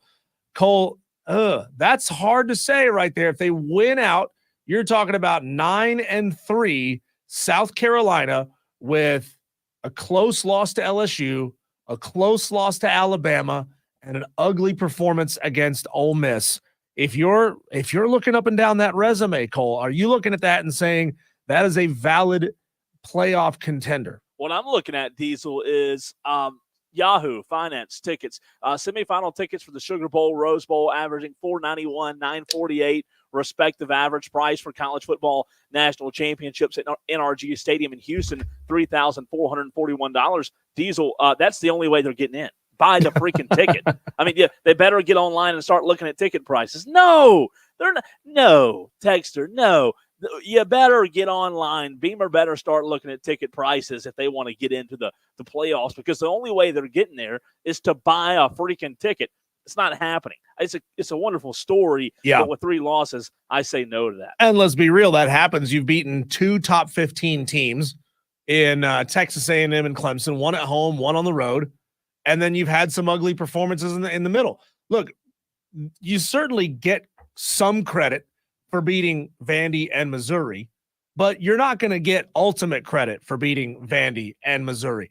Not the Missouri that we see in front of us. The Missouri that you thought you saw at the beginning of the season that was, weren't they preseason number 9 or something like that? That beating that Missouri, yes. Yeah, you'd be in good shape. You would have that extra check mark to put in the yes column, but I don't think you have enough check marks in the yes column to say that South Carolina is a contender. Now, again, you're going to have to really be inside that top 12, top 11 to stand a chance to really solidify your stake to a claim to be there. So I think that's a little bit of a stretch. I'd argue, to your last point, I would argue that the A&M win, I agree with you, by the way. I would even go one step further and say the A&M win now is what, if it happens, would be way more impressive than the Missouri win. And again, that's now based on what we know, not what we thought at the beginning of the season. To your point, with Missouri being preseason 9, the A&M win would be very, very impressive if you're South Carolina, because that team has turned out to be a pretty dang good football team. So I think you're right. I think Missouri, yeah, it's a very winnable game. But, to the Texter's point, just keep on dreaming. Keep on dreaming. I don't think it would happen, but it'd be a fantastic story. It'd be an absolutely incredible way for Beamer to end the 2024 season. JT and Greer says the LSU loss was tainted by bad officiating. John Dog says, I hope everyone has a horrible upset week except me and Cole. Right, Cole, says John Dog. John Dog, you're exactly right, because we picked Duke to win on Saturday over SMU. Go Blue Devils, baby. Yeah, JT and Greer, you care about that because you're a South Carolina fan. You care about it. South Carolina fans care about that. I guarantee you the committee does not look back and say, oh, well, they lost a game because bad officiating really screwed them over.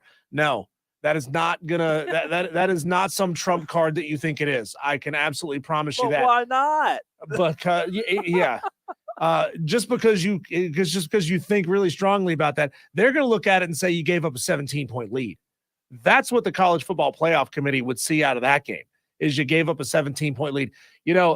I forget who it was. We had a caller on this show a year ago who said, a year from now, people don't care about context.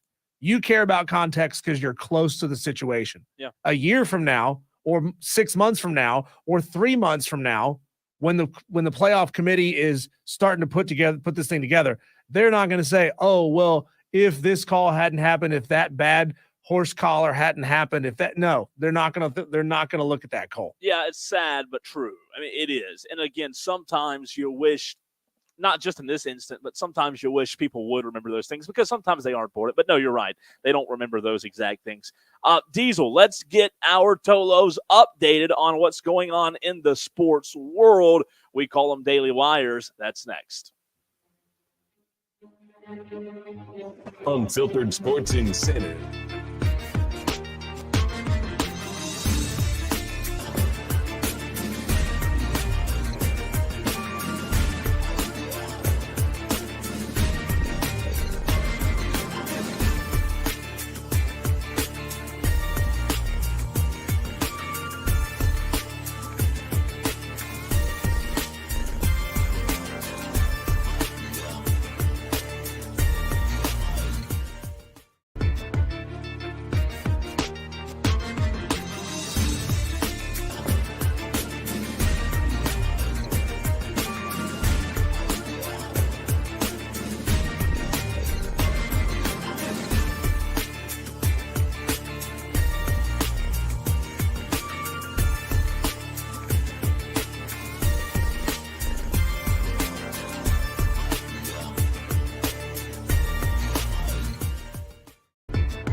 takes at the door. Call in if you're man enough. 844 Fan Phone. This is Wire to Wire with Diesel and Cole Bryson on the Fan Upstate. Diesel, it's time to get our Tolos caught up on what's happening in the sports world. We call them the Daily Wires. It's the buzz. That's what's happening. The headlines, you might call them, but we're going to get you buzzed up right here in this very segment. Tua Tagovailoa has cleared concussion protocol. Diesel, he'll play Sunday against the Cardinals. Coach Mike McDaniel said Friday he's been in concussion protocol since September the 12th after suffering his not one, not second, but his third concussion of his career. Missed the next 4 games. I don't want to watch, Diesel. I just don't want to watch. Where's the supercut of the meme of LeBron saying, not 1, not 2, not 3? Look, I mean, that might be this year's hottest Halloween costume, is dress up like Tua and have a sign over your head that says 3 concussions down, 1 more to go. And it's so bad, man. Like, I get his love for the game, but I'm to the point now where I don't want to watch. And if something happens, don't show it. Just don't. Like, we can't. I hope and pray I'm wrong. I hope I'm wrong, but I just hope this. I hope something somehow miraculous happens to where this ends well. Shohei Ohtani is the betting favorite to win the World Series MVP. He is listed at plus 240 at ESPN Bet. Judge is next, as you can imagine, plus 550. And then Yankees teammate Juan Soto right behind him at plus 600. More money has been bet on Ohtani for World Series MVP than Judge, Soto, Stanton, Betts, and Freeman combined. So that's how much money is on Shohei. That's a lot of money. It's a lot of pressure. Think about how many people are going to be hitting him up asking for money. It's true. It's a lot of pressure. Is Ipe betting on this game? Do we know? Ipe has bigger concerns right now, Diesel. He's trying to see if the TV in his cell will pick up the World Series. That's where he currently is. No, I'm kidding. I don't know where he is. He'll probably be in attendance, right, betting on it. South Florida, Diesel, this was terrible news out of yesterday. I saw this right after we went off the air. South Florida men's basketball coach Amir Abdul-Rahim, one of the brightest young coaches in college basketball, died Thursday at age 43. The school announced he was undergoing medical procedure, died due to complications, man. And that's Diesel. That's a tough pill to read right there. Yeah, it's tough for him. It's tough for his family. It's tough for the school. It's tough for the team. This is obviously happening just before the season gets underway. Sure. Fantastic young basketball coach, only 43 years old. Cole, he had brought the South Florida Bulls program back from the brink of just total obscurity. He won 25 games last year and won the American Conference regular season title. He was AAC Coach of the Year. They were ranked in the AP Top 25 for the first time in school history, spent 2 weeks inside the top 25. I mean, a heck of a basketball coach who had a really, really bright coaching career ahead of him. Probably would have ended up at a big-time power school within the next season or two. And it's just it's tragic, man. And we don't know much more about what kind of procedure he was going in for and what the complications were. That information, will probably come out and see the light of day at some point. Gone way too soon. There's no doubt. That's absolutely tragic, Diesel. Let's see. Klay Thompson scored 22 points in 26 minutes during the Dallas Mavericks season opening win, 120-109 over the Spurs last night. He was 7 of 13, 6 of 10 from three-point range. He was fantastic. I am really high on Dallas this season, especially with Klay, Kyrie, and Luka. However, their bench to me, and I know that Derek Lively's a good young player, their bench is going to be a concern when they start getting in games where they're required to go deep on the bench. That's going to be something to keep an eye on. And then Rams 30, Vikings 20 last night in Thursday Night Football. We know about the controversial no call on the face mask, but the Rams getting I can't even say his name right. Chua, whatever it is, getting him back, Diesel. That's big time. They're a much improved football team with him and Cooper Kupp, both presenting threats for the defense. So they'll be fun to watch the rest of the way. That's the Daily Wires getting you caught up, Diesel, on what's happening in the world of sports. That's true. When we come back, Cole, we go big picture in college football. We call it the weekend menu, not just from a state of South Carolina perspective, well, because there are no power programs in the state of South Carolina that are playing this weekend. From a national perspective, Cole, what are the tastiest games in each time slot on Saturday? We'll talk about that next.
Upstate. WIRD Greenville. WORD Spartanburg. WFBC HD.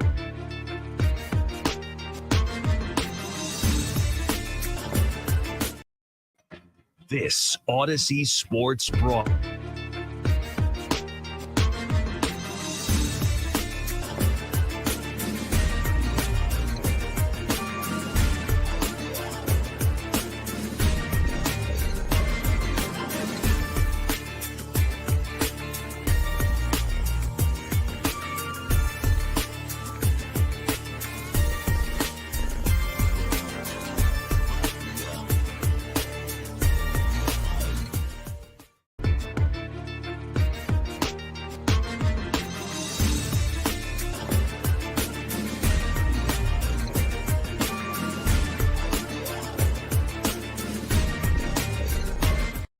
No college football this weekend for you Clemson fans, for you South Carolina Gamecocks fans, Cole. So that's why this segment is perfect.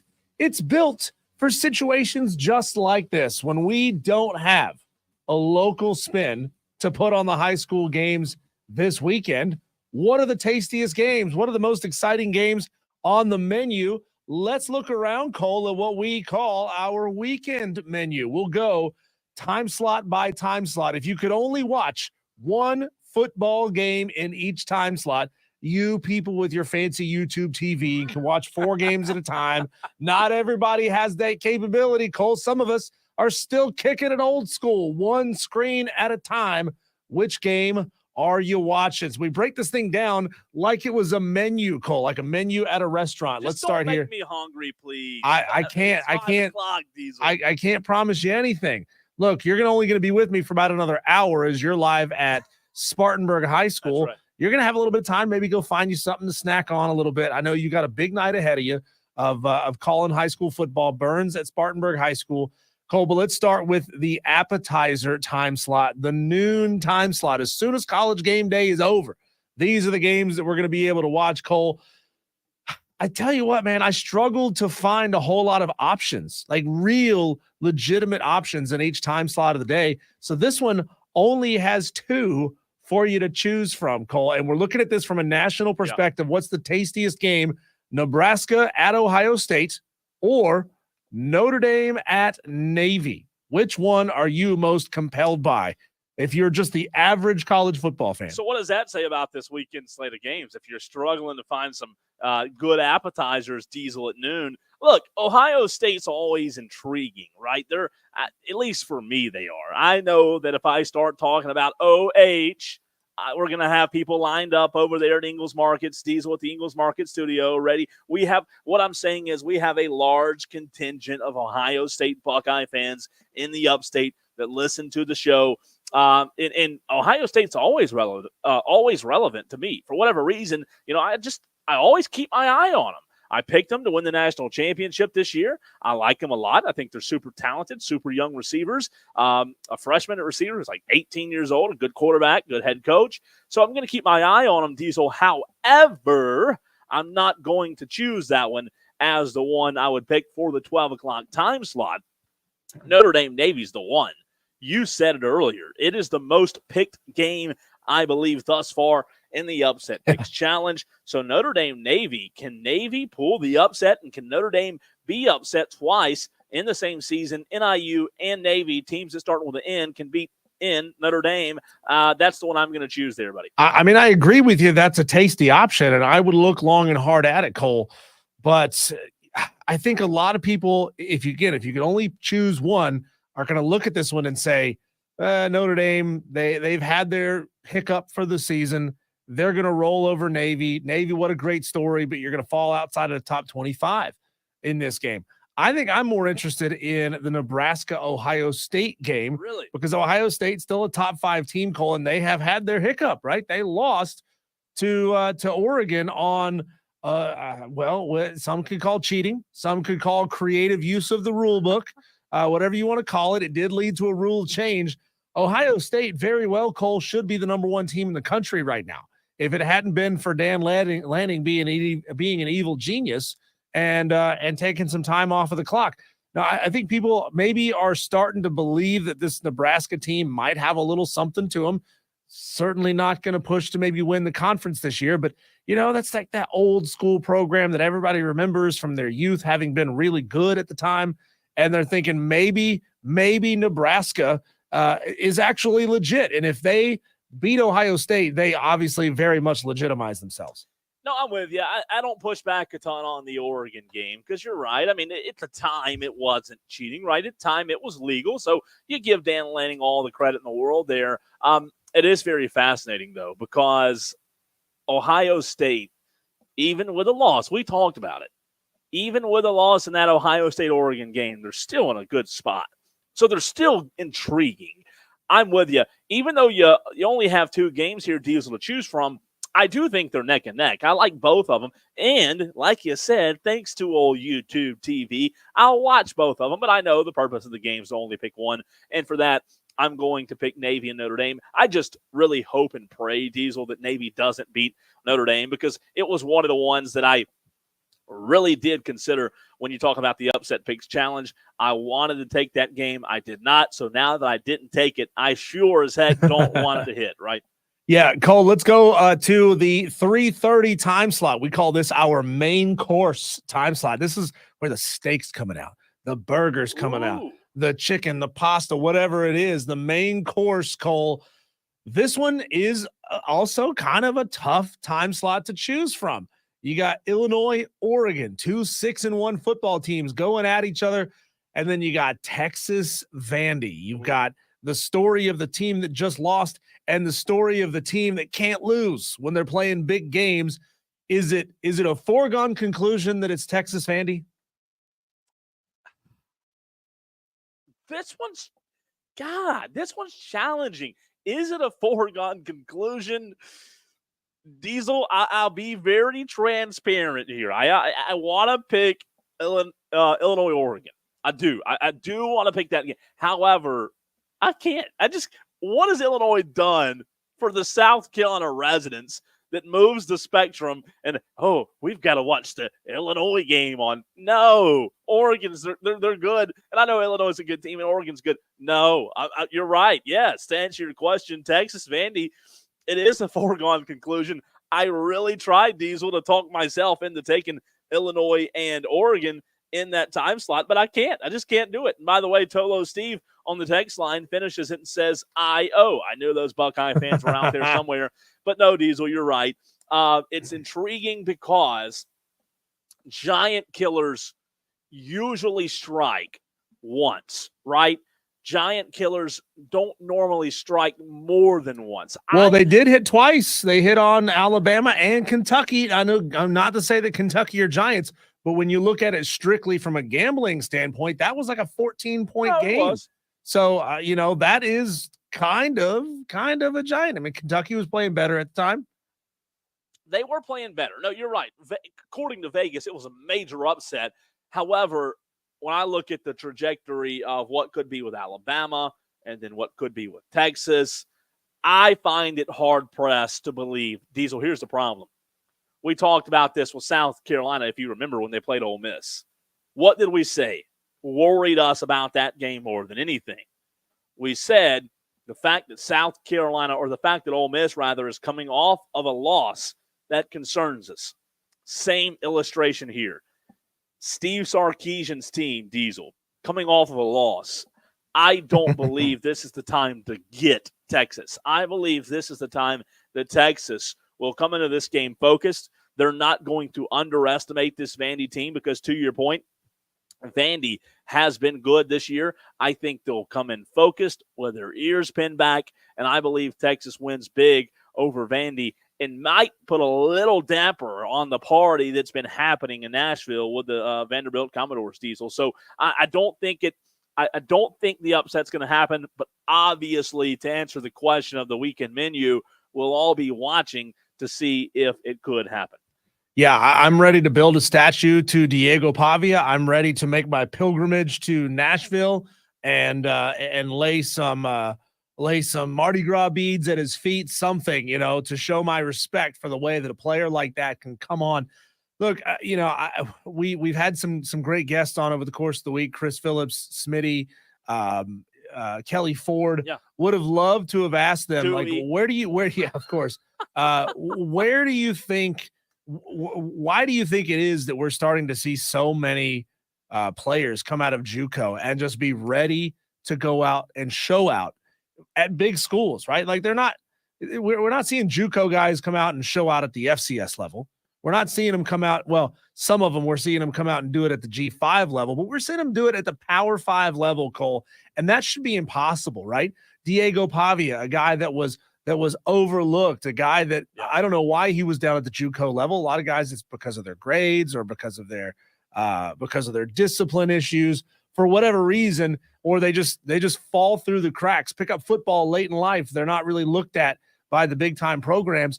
But that dude is just an absolute baller, and we're starting to see it fairly regularly. It seems like once a season, Cole, there's that guy that comes out of JUCO and is just ready to go out there and light the sport up. And it's hard to pinpoint any kind of an explanation for that. It's just a fascinating pattern and a fascinating trend of what we're seeing. Cole, let's move up to the 7:30 time slot. We call that our dessert time slot. This one I think is pretty obvious. However, there's maybe something, a second menu item to catch your eyeball. Number one, we know what Madcraft's going to be watching. Florida State, Miami. Penn State, Wisconsin is your second pick. Penn State, top 5 team, going on the road to a 5-2 Wisconsin. And then you got LSU, Texas A&M, 2 top 15 teams. That is that big old slice of like double chocolate cake, right? That's the brownie cake, the brownie lava cake, right? God, you're killing me. I'm so brownie lava cake. Are you kidding me? I'd kill that right now, Deez. I mean, with ice cream on top, you'll have to have ice cream. A la mode, baby. A la mode. This is an interesting time slot. 7:30. Obviously, Florida State, Miami, in most normal years, Diesel is an intriguing game. It's not today. It's not tomorrow, but normally it is. Will we be keeping an eye on that game? Sure. Will we watch it? No. I do find this one tough because Penn State's intriguing to me because, I might have been wrong. I said a few weeks ago that I thought Penn State was a fraud and maybe they weren't as good as I initially thought or what the playoff or what the AP poll, the voters were giving them the credit for. So Penn State does intrigue me. I want to see if James Franklin Diesel can really build continuity and continued success and finally prove his worth, in my opinion. And I know I may get pushed back on there, but on that take. But I want to keep an eye on Penn State just to see if they are legitimately a threat this season. However, you're going to tell me I've got to choose Penn State and Wisconsin over a battle between LSU and A&M in the SEC? Are you kidding me? Abso-freaking-lutely not. So I'm definitely going to take Florida State and LSU, and that one, Diesel, I do think that could be a very good game. Here's where I'm nervous. I didn't put any money on this. I didn't pick at my upset picks, but Diesel, I said a few weeks ago, or not long ago, that Garrett Nussmeier and LSU might have a chance to sneak their way into the college football playoff and make a legitimate run. I have them as one of the final 4 teams. I think they're a lot better than people are giving them credit for because of what Garrett Nussmeier can do at quarterback. But, Diesel, I'm worried here. I'm legitimately worried. Texas A&M's a good football team. And Texas A&M, they're well coached. They've gotten better. So I do have a legitimate concern in terms of if LSU can continue to perform when the lights are bright this week against A&M. That's the game I'm going to choose. I'm going LSU and A&M. Yeah, that's a really fascinating game. We didn't have a chance to get to it earlier when we were talking about games that could potentially push teams out of playoff contention. Right. That's one. I don't believe that it is, Cole. I don't believe that it is. You've got 2 top 15 teams here, and A&M has what, 1 loss on the season. Both of these are 1-loss football teams. Now you're talking about a 2-loss SEC team, which I genuinely don't believe pushes you out of playoff contention. It certainly shuffles you back in the pack and gives you limited options to really be looked at as a playoff challenger, playoff contender, but I don't think it eliminates you from playoff contention if you're Texas A&M, because think about it. If you're A&M and you lose, you're number 14 and you lost to a top 10 team. What do you fall to there?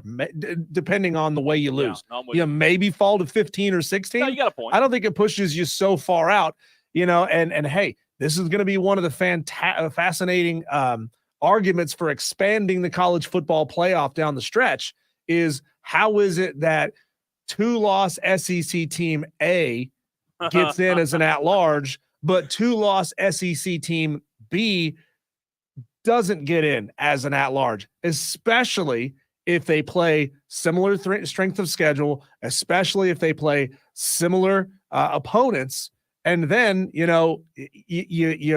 you say things like, well, anybody who's out there at that 12, 13, 14 mark, if you don't get in, you don't really have an argument. As well as I do, Cole, that they are going to argue it just as vehemently and just as hard as they did at number 5 and number 6, saying those teams don't deserve to get in. And no, listen, I agree with your point there. It doesn't close the door, Diesel. However, if you're one of those teams, you can't leave it, especially LSU, right? You can't leave it in the committee's hands. You can't leave it up for chance. You have the potential still, especially if you're Brian Kelly's team, to control your own destiny. And I'm with you. It may not push them all the way out, but you just don't want to risk it, right? You don't want to risk it in this point because you have a chance to really continue to climb in the rankings because you are a good football team. And Cole, finally, there's always a slate of late night games. Usually, this would be the old school Pac-12 Mountain West type of games that you'd have to choose from. It's like, you know what? I still got a couple of beers in the fridge. I'm not quite ready to go to bed yet. I'm going to stay up a little bit late and I'm going to watch one of those games. And I honestly can't do it anymore. I can't stay up for those games that end at 1 and 2 o'clock in the morning anymore. I can't do it, Cole, but we got 2 choices for you here. Neither one of these is particularly sexy, but we've got Cincinnati, Colorado, and Washington State, San Diego State, a future Pac-12 matchup. What'd you say about sleepy? Yeah, you're just going to go to bed early, huh? Say we could go to bed early and maybe get up for that whatever London game. I don't know if there's a London game. I don't think there is, but oh God, are you holding a gun? If I have to pick, I'm going Cincy, Colorado. I'm sorry. Why? But you know why. Don't ask me why. You know why. There's one reason. With a cowboy hat. Cincinnati, these are 2. This is a battle of the decents. Like, who's the most decent football team of them? I feel like, Cole, just like it happened last year, maybe it lasted a little bit longer, but I think some of that Colorado craze, that Dion craze, is wearing off as we get deeper and deeper into the season. Once you actually have to start and look at who's a legitimate playoff contender. Once we get into playoff conversation, it renders Colorado irrelevant, and we're just not talking about it the way we did early in the season. Is like, what if? Oh my God, what if? Diesel, here's an interesting one. Here's an interesting text, rather. James Owens chimes in on the text line, 71307. Excuse me, start your text with the word fan. James Owens says, as a Buckeye fan, it pains me, but ... give me Nebraska over Ohio State for 25 points. They can definitely upset us, and if they do, I'm going to need something to uplift me, and I'm getting 25 points, and it might just do that. That's a big, bold prediction there from James Owens, picking against his own team, Diesel. It's a big point spread, too. Well, I almost had the chance to do the same thing myself this weekend, Cole. Here's the thing. If Ohio State wins, he wins. Yeah. If Ohio State loses, he wins big in the Upset Picks Challenge. It's true. It's called hedging your bets. That's right. You did not do it. You almost did it with App State. You didn't do it. T-Ray chimes in on the text line, gets his upset pick in, which you can still do, 71307. Need your name, game, and the spread. T-Ray says, I'm with Cole. I'll take SMU over Duke. Ho, ho, ho, ho, ho. You mean Duke over SMU, T-Ray, right? Yeah. T-Ray gives us a go Cox at the end. Texter says, my SMU Mustangs are going to make Cole look very silly tomorrow. 34-17 final over Duke, says the texter from the 903. Texter, I'll give you credit for this one because Diesel, tell me if I'm wrong here. I don't know. I know in the history of our show, the young history, since we've been doing this show, started back in March. 151 shows. 151. I don't know if I've seen an SMU fan or heard from an SMU fan. Have you? Not once. How about that? Not once. SMU. Look at that former G5 fan base coming out of the woodworks. SMU fans on the text line. Hurricane Jeff says, I'll take the upset of Nebraska over Ohio State and those 25 points. He says, I got to get on the board somehow. Well, Hurricane Jeff, if your goal is to somehow get on the board, if you're playing backyard cornhole, I wouldn't suggest taking a 25-point game. Let's take a 2-point spread or a 1.5 point. There's no limit. There's no rule. Don't take a 25, but your pick's in. So best of luck to you, Diesel. It should be a lot of fun. We'll continue to get the upset picks in again until tonight. The show ends. That's how much time you have to get your upset pick in. 71307. Yeah, the show ends at 7, but I'll give you a little behind the scenes. It really ends at like 6:52. So you want to get it in before that because oh, I'm sorry. Go ahead. Cole, this texter who said my SMU Mustangs. He's got a 903 area code. Is that a Texas area code? 903. Let's find out. 903. That is northeastern Texas. No kidding. It is Yeah. Tyler, Texarkana, and Sherman. So, okay, not too far. Wow, how about that, texter? Well, look, we appreciate you listening to the show. Isn't Texarkana where the Bandit was going to pick up Coors beer to get it back across the Mississippi? I don't know if that's true or not, but I do know Texarkana is like up in the top right corner of the state, kind of tucked away, if you will. High school football is here, Diesel. I'm at Spartanburg High School, where I'll have Burns Spartanburg for you coming up at 7 o'clock tonight right here on the Fan Upstate. But let's get into the games. I'll give you my picks for the week. If you want to see my picks before the segment, guess what? You can do so. It's up on our website, thefanupstate.com. That's where you can see my picks. We'll have a little high school football conversation next.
71307. Keyword fan. And connect with Diesel and Cole Bryson on Wire to Wire. This is the Fan Upstate. How cool is this, Diesel? We in the very last segment, we were talking about one of the texters who was an SMU fan from the 903 out in Texas.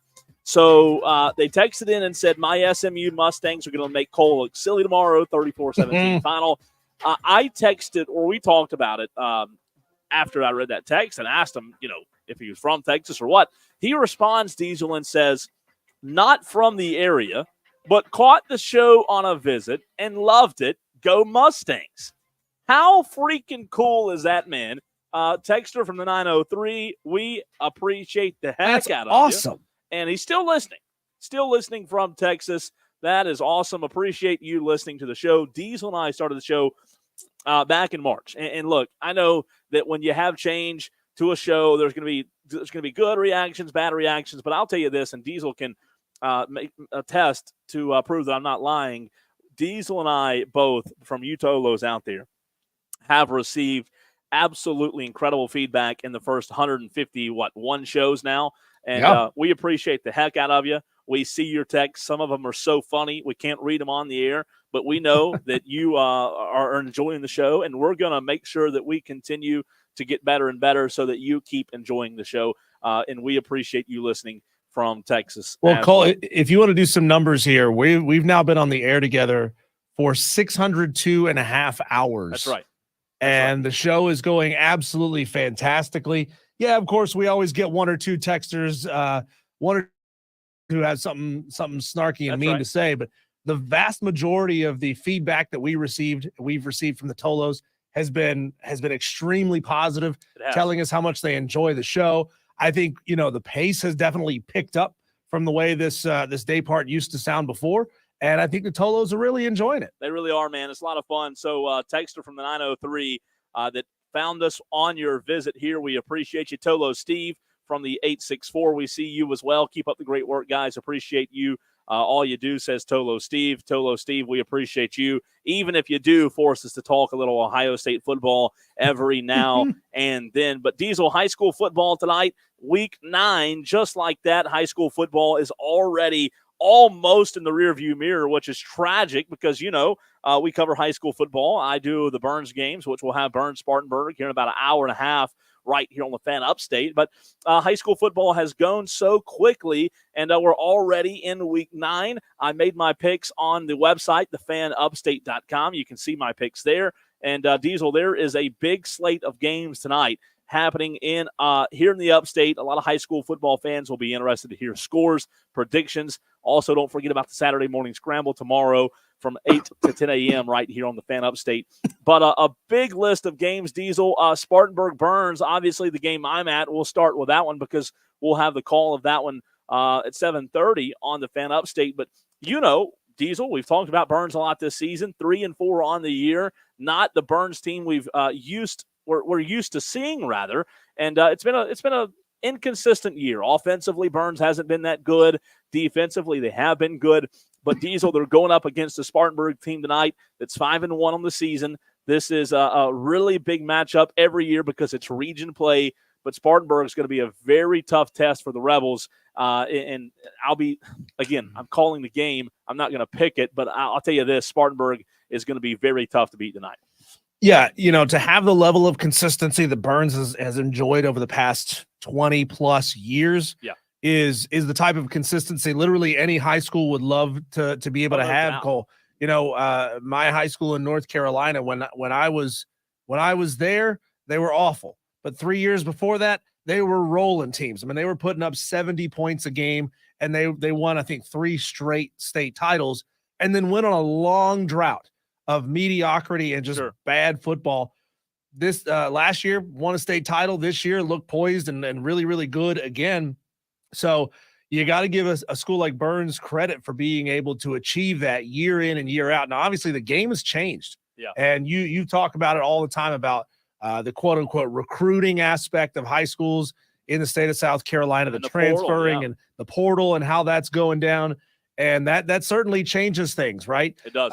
But it's going to be a fascinating game. It's a tough year for Burns. It's tough circumstances to put any group of players through where they're on the road every single Friday. I mean, it adds an extra layer of stress.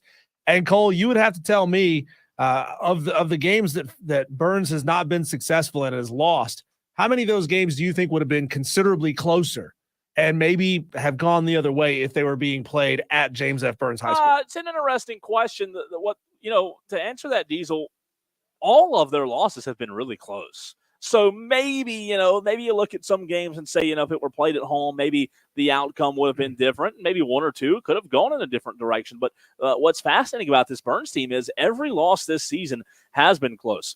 And Diesel, I failed to mention earlier in the week, I can't remember if we mentioned it on Tuesday or not. There were 7 games on Tuesday due to the hurricane and, teams wanting to get all the games in, having to play a funky schedule of Tuesday, Saturday. 7 games on Tuesday. JL Man defeated Greenwood 31-14. Hillcrest defeated Greenville 38-14. Hillcrest, man, they're having a really good season. They've got a quarterback over there. I mean, Caleb Sutton's still there, but Jackson Free at quarterback at Hillcrest, he is absolutely balling out. Hillcrest with a big win, 38-14 over Greenville. Woodmont defeated Malden on Tuesday night, 34-28. Hannah defeated Easley 57-20. Greer defeated Pickens 42-21. Daniel defeated Berea 56-0. And then also on Tuesday, Seneca defeated Blue Ridge 47-21.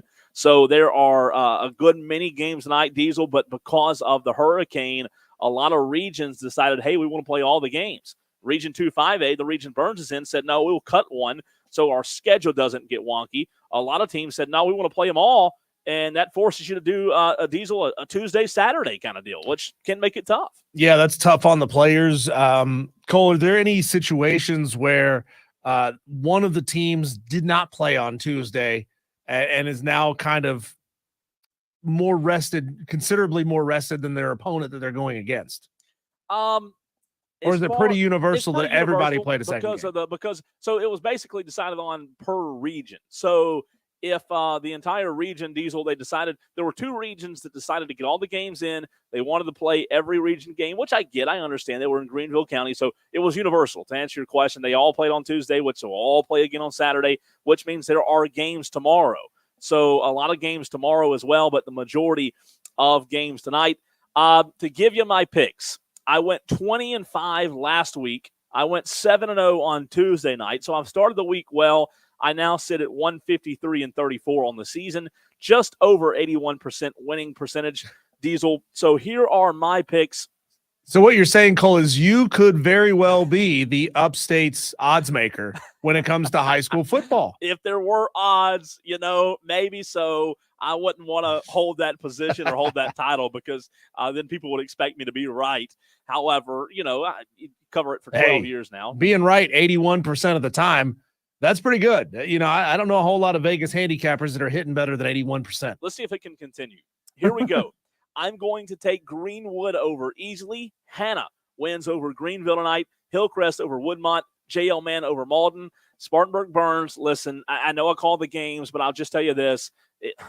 Spartanburg's the better team tonight. It's going to be a really tough night for Burns to get the win. They're going to have to play a near-perfect game. Gaffney plays Dorman tonight, Diesel. That's also a huge game tonight. Gaffney hosting Dorman. Give me the Indians over Dorman. Eastside over Wade Hampton. I'll take Bowling Springs, even though Bowling Springs is banged up. This one scares me. Bowling Springs facing Riverside. That game's at home for the Bulldogs. They've got like 6 starters hurt. I still think they're the better team. I'm picking Bowling Springs, but if I pick if they lose this week, that'll be 2 weeks in a row I've picked them and lost. So it wouldn't be good for my picks or Bowling Springs because they didn't play well last week against Spartanburg. But I do have them tonight winning at Riverside or at home versus Riverside. Give me Fountain Inn over Emerald. I will take Wren over Southside, Westside over Lawrence, Travelers Rest over Berea, Daniel over Blue Ridge, Seneca over Pickens, BHP over Pendleton. Chesney has a big one tonight with Crescent. Give me the Eagles of Chesney over Crescent. Wahala West Oak, I'll take Wahala. St. Joe's Palmetto, I think that'll be a really close game, but I am going to take St. Joe's. Palmetto played BHP really well earlier in the season. And a few more, I'm going to take Powdersville over Carolina. Christchurch over Southside Christian. That's a rivalry game here in Greenville. Always going to be a good game between Christchurch and Southside Christian. MVP over Broome tonight. Woodruff over Chapman. It's going to be a tough night for Chapman. Woodruff's offense is electric, and they're coming off of a loss, so they'll want this one tonight. 3 more. I'll take Clinton over Blacksburg, Landrum over Liberty, and Abbeville over Dixie. Those are my picks for Week 9. And again, for a full recap of those games, you can tune in to the Saturday Scramble tomorrow from 8 to 10 a.m. But, Diesel, I'm in Spartanburg, Burns Spartanburg, 7:30, 2 hours from now. And the sun's going down. It's starting to feel a little bit better. It was hot today. It was a hot one outside today. So both teams obviously will be getting out here in the next hour or so, and we should have a good game. But hope you can stay tuned tonight, Tolos, for the call of Burns at Spartanburg. Cole, do you know who your guest is going to be tomorrow morning on the Scramble? So I'll pull the curtain back. I'm glad you asked that, by the way. It's I don't think I've ever told this on air, but I find myself as the host of the Scramble, Diesel, in a tough spot. So I'm glad you asked the question because I don't mind sharing. The coaches know this already, but I don't prep the show, Diesel, until tonight at about 11:30 because I don't – this is terrible. I don't want to have 2 or 3 coaches on and they all lose tonight, right? And I'm interviewing Diesel 3 pissed off coaches tomorrow morning who all lost, right? So I learned a long time ago, and again, it takes me texting coaches at almost near midnight, but I don't plan the show until about 11:30 because not to be rude or anything, we have winning coaches on the next day, right? We have coaches on who won and want to talk about their win. Coaches who lost probably don't want to talk about the loss. So I tried that one time, Diesel. However, it burnt me, so I don't prep until about 11:30 tonight. Cole, I don't know if you're going to be willing to give this little piece of information out on the air or not, and that's okay if you tell me you can't. Who is the grumpiest coach, even after a win?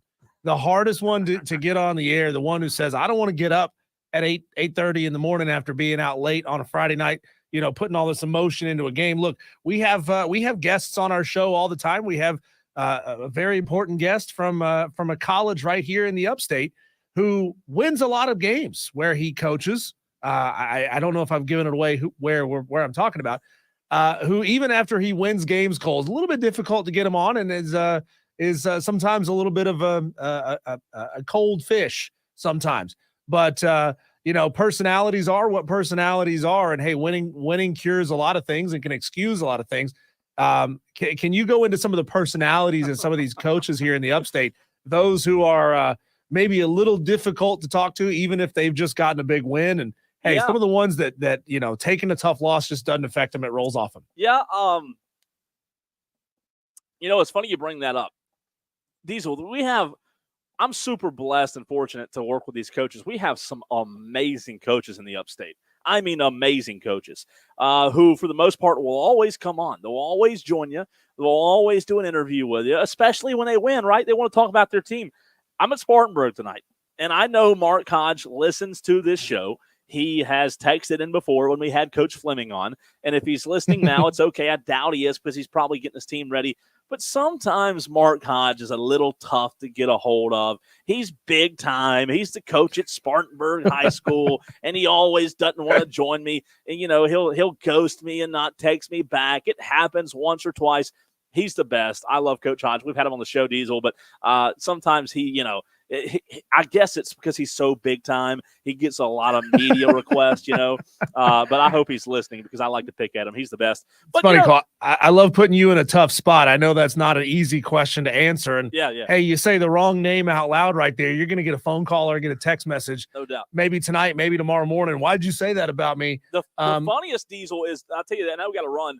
The best part of what I do is the funniest. I don't know about the best, but the funniest part is when I pick my picks. I put on the website, people retweet them, they go on Twitter, coaches see them on Facebook, yada, yada, yada. The coaches text me that I picked against. And it's happened. It happens multiple times every year. And it's like, oh, thanks for the bulletin board material, yada, yada. But it's funny because I know the coaches for the majority, for the most part, Diesel are probably saying it tongue in cheek, but at the same time, sometimes they're salty. I picked against them. But you know what? It's like I said, somebody's got to freaking lose. How many of them text you back to rub your nose in it the next day?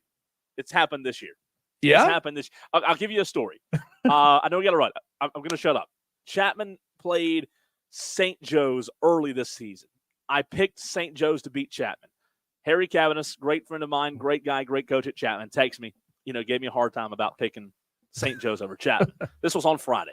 Well, then on Saturday morning, Friday night goes by, Chapman beats St. Joe. So I was wrong. Saturday morning, I get a text to remind me that Chapman won. So it happened. It happens, Diesel. But you know what? I love it, man. I love it. Yeah.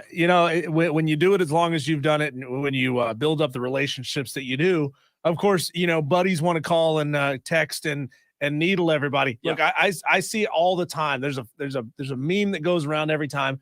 It says, when it's my birthday, I get 3 text messages. When my team loses, I get 50 text messages. That's so true. Yeah. And I'm a Cowboys fan, so I get a lot of texts from I know you do. I hadn't heard from in 70 years. You even have to hear it from me. I know. It's great. Yeah. When we come back, Cole, let's wrap up our upset picks challenge. We're not going to close it down, but this is your last time and our last time this week to be able to talk about it. So we'll get a couple of more picks in from our Tolos who are trickling in here at the tail end of the show. We'll talk about that. And I'm going to ask you a question, Cole. If you could pick a different game from what you picked, you can't. There's no takebacks. There's no switcheroos. But if you could go with a plan B, where would you go? That's coming up next on the Fan Upstate.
court. Sound off now at 844-FAN-PHONE. This is Wire to Wire with Diesel and Cole Bryson on the Fan Upstate. Time she is Wayne and Cole. Ooh.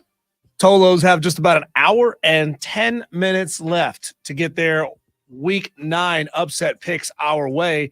Time is also waiting for you and I to hit our milestone and break a record of the most number of picks we've had in a given week. We are sitting right now, Cole, at 111.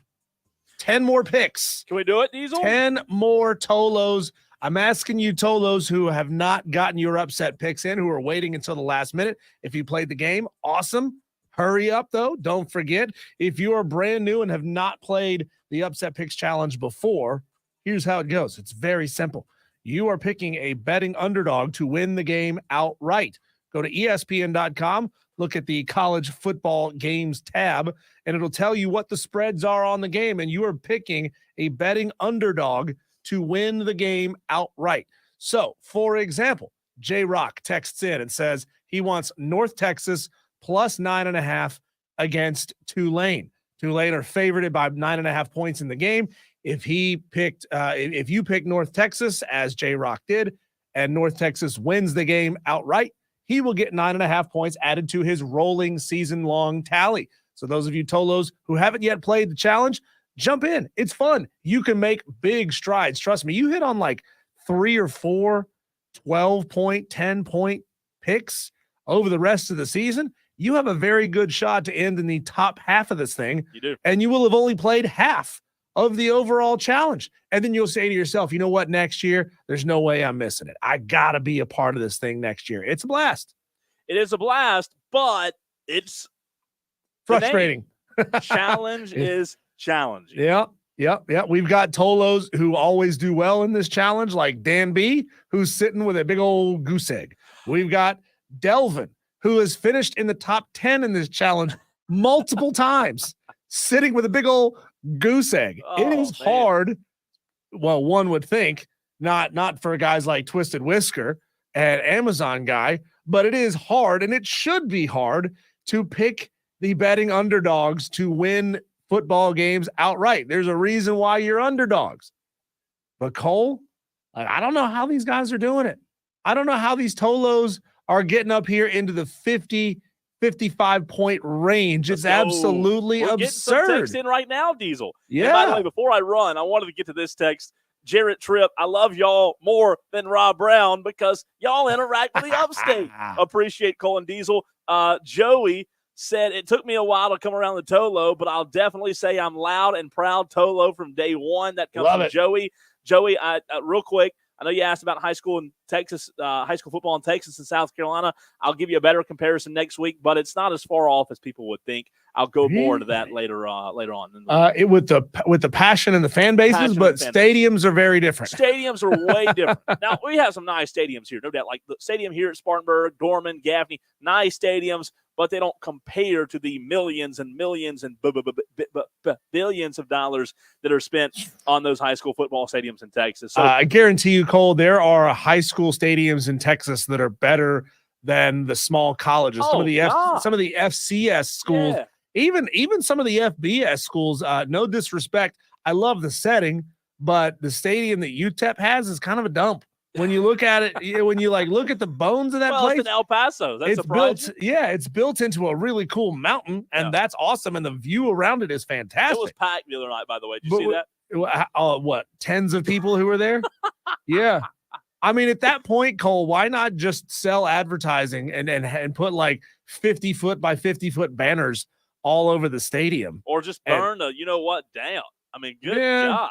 It might be time to SMU yourself and cheat like hell and then get shut down. At least experience some of the good life before you close up shop. But Tolos, you've got just about an hour left. If you want to give us a pick, let's see. Grandpa Bucky just got in. He's taking Rutgers over Southern Cal for 14 points. Rutgers is a good football team this year, and Southern Cal just keeps getting the benefit of the doubt, Cole, even though they keep disappointing. We keep asking the question. Yeah. Is that one that you would pick if you didn't pick? Yes. You took Duke over SMU. Yeah. If you didn't take that one, would Rutgers, Cal, it'd be one Southern of the Cal? Yes, for sure. I did look at that one. Really? Southern Cal has issues. They do. Rutgers is not bad. I did look at that one. I'd say that would be the one that I would have taken if I didn't take Duke. Yeah, so Duke SMU is the one that I looked at for days. I stared at that one hard, and then I realized, oh, crap, I only have 14 points in the challenge, and I need to make a big move. So, hey, I'm swinging for the fences on a big, I think it's 26-point spread, which is Illinois at, I don't think it's 26 points. I think it's more like 22, 21 and a half points for Illinois over Oregon. Oregon looks like world beaters right now. Dylan Gabriel is playing his guts out, but there's just something about like these charmed Big Ten programs that come out of nowhere. Indiana's one of them. Illinois is one of them. I mean, coming out of nowhere and having phenomenal football seasons. Like, what if, Cole? What if a perennial Big Ten cellar dweller sends Oregon back to where they belong with a loss on the road at Autzen? Would be interesting. I don't think it's going to happen, by the way, just for the record. You're probably right. You're probably right. But you know what? Let me dream for just a couple more hours, would you? Baby. Jarrett Tripp gets his in. Rutgers plus 13.5 over Southern Cal. Cole, appreciate your contributions to the show today. You are going to go take a break, rest the voice just a little bit because you've got a big night ahead of you. Yeah. Little getting my spotting boards just for those that don't know Diesel. Here's a little prep of what goes into the game behind the curtain over here. The curtain a little bit. Got a little prep to do, and we'll be back in an hour. That's right. And next, you guys are going to hear our conversation from earlier in the show with Smitty of Sports Talk Media Network. He works out of the Myrtle Beach area. Fantastic host over on that side of the state. We bring him on to talk Clemson, to talk South Carolina, but with no games going on between those two teams this weekend, well, we got to go off script, off road, baby. We'll talk to Smitty next.